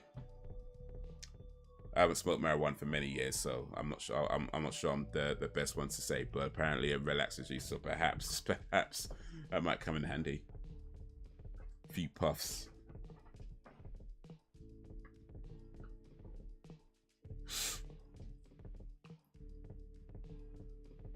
But yeah, right.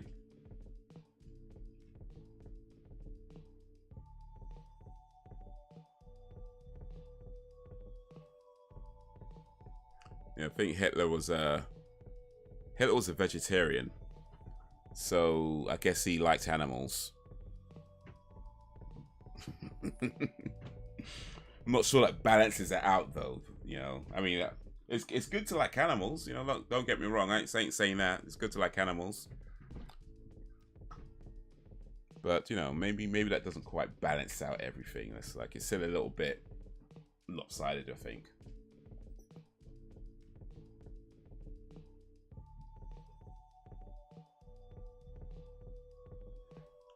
It was a vegetarian. Yeah, he was. Let me just double check that real quick. Make sure I didn't make that up. Make sure I didn't make that up. But yeah, I think he was a vegetarian.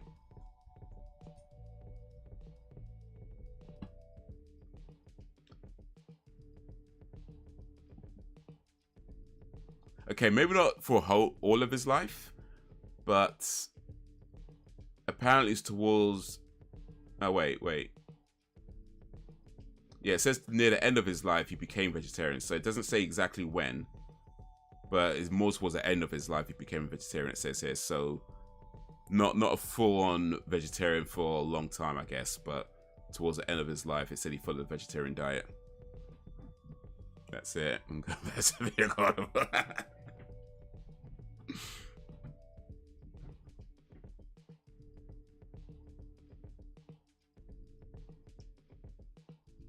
In fact, it says here that he was dedicated to animal welfare.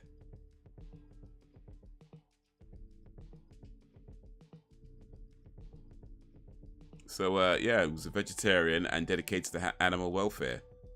So, yeah, Kanye was right. Not everybody's all bad, but maybe it doesn't quite balance out the bad things that he did do. You know, it's still.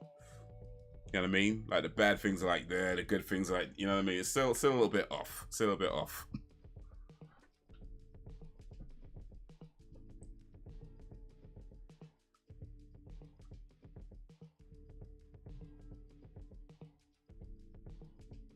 Was behind some of the tech we use today, like airplanes and shit like that.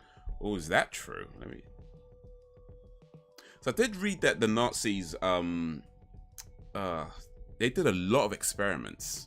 And I remember one of my teachers was saying that they made a lot of discoveries about the human anatomy. But the way they made those discoveries, you know what I mean? Like, they did some mad stuff to people to get those discoveries. Like, some cruel things to people to make those discoveries.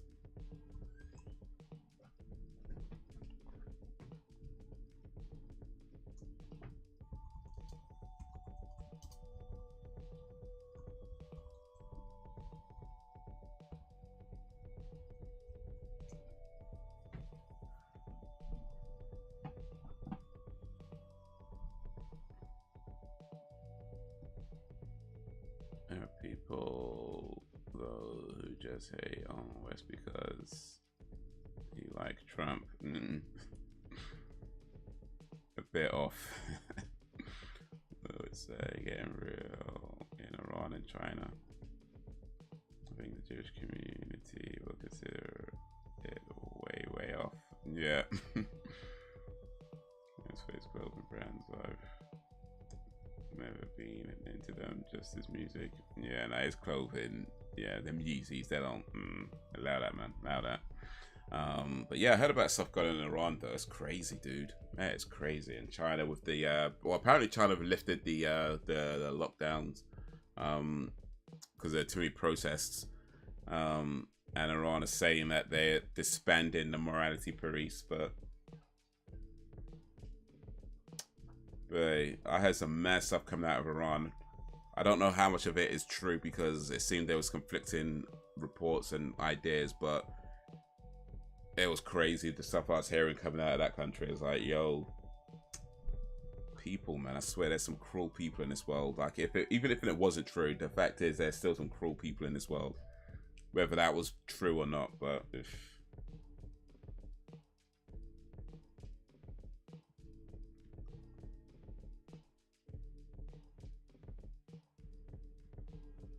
from watching, I found some ways to die. The liquid in glow sticks was used in Nazi experiments during World War II.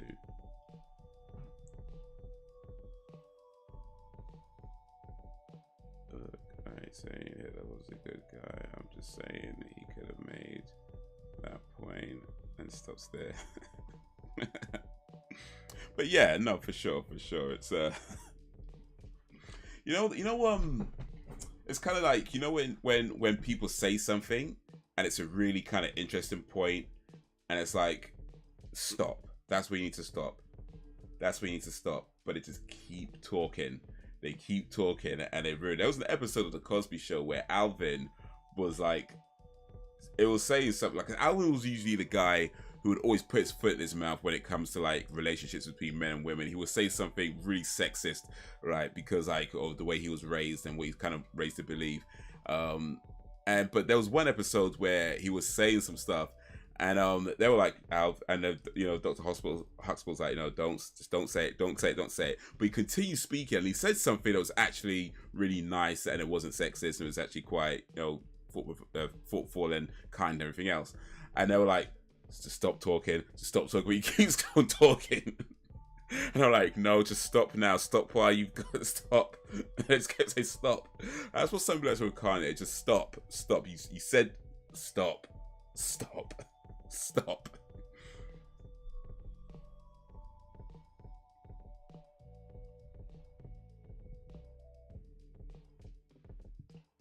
If they want their rights, they better fight for it and get those bitches out of office.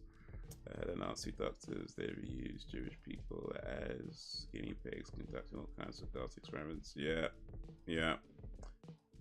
That's what my history teacher was telling me. I mean, Hitler was using ancient holy symbols and artifacts. Looking back at it now, the game Blood Rain 1. First learned that from had some real life historical stuff in it. I ain't played Blood Rain 1, but yeah, that wouldn't surprise me. I think a lot of times, well, not a lot, but certainly quite a few times, games do use some real life references in at least part of what they do. It's not all completely made up. I mean, things need to be drawn from somewhere, right? Uncharted, for example, did that quite a lot. So yeah, that would not surprise me if they use real life symbols and real life historical things in there. Ways they stole it and made it. Yeah, that's true. Yeah, that's true. It was actually a sign of peace, I think. Before the swastika was actually a symbol of peace, or something like that. Maybe not peace specifically, but it was something along those lines, I'm sure. But yeah, it became the Nazi symbol. Yeah. It became something else. So yeah.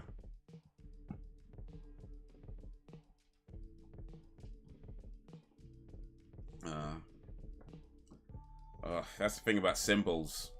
You know, how they start off and what they become could be completely different things. You know, something that was made to resemble this really positive thing gets taken and now it becomes something not positive at all. Events and figures for history, yeah. That's one of the things I really liked about that game, actually, that it really went deep into the history. And it was really deep. The first 3 games, especially the 4th one, maybe not so much, but the first 3 games went deep into the history with their references, and I appreciated that because I was looking stuff up and I was like, "Yo, that actually happened, man!" Like, damn. And especially the way the game plays out, it's like from where the historical evidence is like they don't really know what happened. Like the game offers kind of these ideas of what could have happened, and yeah, I like that with what they did with Uncharted. That is German people. people and athletes were the best of the best till just was pulled up.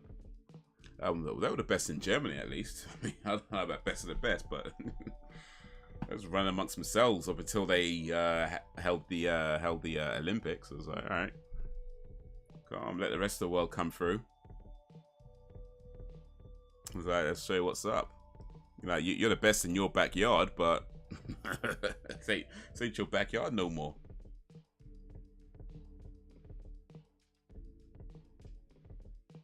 It's a shame what happened to Jesse Owens, though. Like, he came back and it was kind of celebrated for a little while, but then, like, he just ended up becoming like pretty much like a circus attraction stuff. Like, they had him like racing against horses or something like that, and yeah, damn shame, man.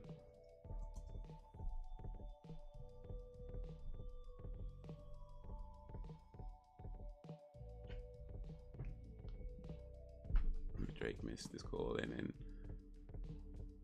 life he would have been a great story instead of a treasure hunter. Yeah, but I mean, actually, I was about to say you don't get to do cool stuff as a historian, but then I remembered there is, you know, Indiana Jones, so maybe that statement would have been inaccurate. You can get to do cool stuff as a historian, so yeah.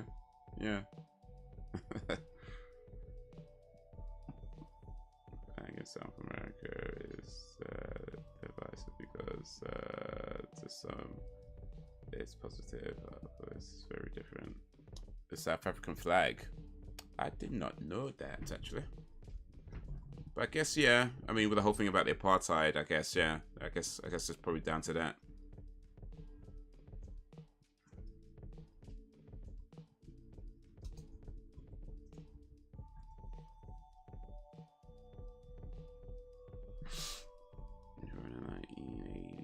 In 1936 Berlin Olympics, the German crowd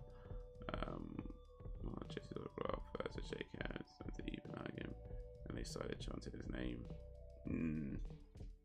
That Rocky movie. Well, I came, you didn't like me, so I guess I don't like you either. But if you can change, and I can change, and everybody can change. That's exactly what happened.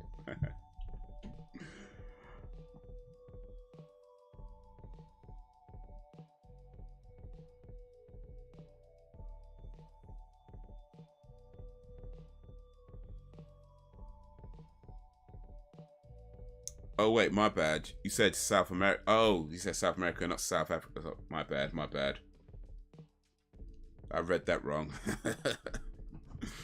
You know what? It's late and I'm tired. That's why. That's my excuse and I'm sticking to it. But yes. What it means to some people and what it means to other people are two different things. And how it started and how it, you know, is viewed now is very different. Yes, that. That. We made a French error in the competition in Germany was given Jesse advice on how to get more points and to win. They were even side by side each other literally. This means different things to different people. By today's standard wouldn't even qualify from the Olympic trials. It's amazing how much was written. Yo, for sure. I mean, I don't know what the times were back then, but I know just in my lifetime, yeah, they've gotten so much faster. You got men like Usain Bolt just like dusting, you know what I mean? It's like over. Raw.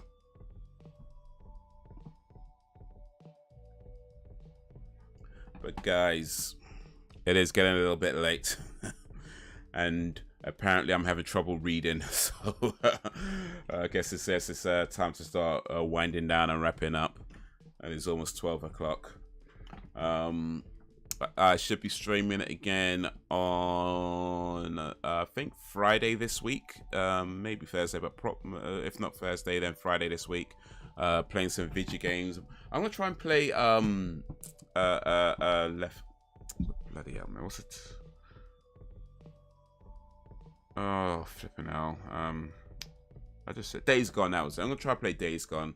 Hopefully it works. I mean, it should work, but hopefully I can play it while streaming because it is a cloud-based game. At least my version is. So hopefully I can play it on cloud and stream the game and it doesn't mess around too much. But we'll try that. You know, we could try that on Friday, see how it goes. And if it's too bad, then we'll play something else. But yeah, that's a plan for this Friday. Play Days Gone, and if it don't work too well, and play something else, and then we'll go from there.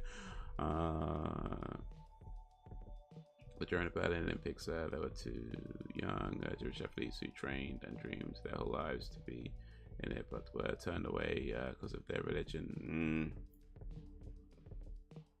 In Americans, I don't have an opinion on it. I just think everyone's viewpoint should be considered and respected. Yeah. Oh, for sure. I mean, I feel like when it comes to these sorts of things, like, you often get one side that's very, well, maybe even both sides, really. We often get at least one side that's very adamant that has to mean this thing, has to mean this thing, has to mean this thing. Another side is like, no, but it means this. And it's like, it means different things to different people. And like I say, it should be just both be respected. Like, if, you know, it's become this symbol of animosity for some, there's a reason behind that. You know, there's a reason why some people look at one flag and see this really negative, really bad thing that it symbolizes. And there's a reason why people look at that same flag and see it's a really positive thing. You know, it doesn't just like happen, or it's not that somebody just made it up and be like, well, I'm just going to call it negative. You know, it doesn't happen that way. There's reasons for the why people view things in such ways. And if people aren't taking the time to just kind of talk to each other, just respect each other's views and understand that people come from different backgrounds, different experiences, and different whatever. Yeah, it's just about respect for each other in the end. I think a lot of problems could be solved by just having basic respect for each other. That's the flag of the Confederate. The secret soldiers who lost the war, but that's their own right to have it. And they were enemies of the states. Enemies, like that Will Smith movie. All right, guys, so yeah, should be streaming again on Friday. Possibly I might drop a live stream during the week from a car if I get a chance to. Maybe even upload a video, but probably not. So yeah, you have been awesome as always. Appreciate you and all that you do. Thank you for coming through and hanging out with me while we watch some movies and chat about all kinds of stuff. I'm just going to agree to disagree, indeed. But yeah, appreciate you guys. Appreciate you coming through. Enjoy the rest of your night, or the rest of your day, depending on which part of the world you're in. I'll show me the late. You're looking like in a Confederate flag. Pull up in the driveway, going through things we took out from the shed. He thinks the comfort has been emotional. Indeed. From one side to the other side. Ugh. I'm gonna put my head down. Actually, I might put something in my stomach first and then put my head down. But yeah, that's gonna be all for now. So hopefully see you guys on Friday. Or maybe before then. But until whenever, if ever, peace.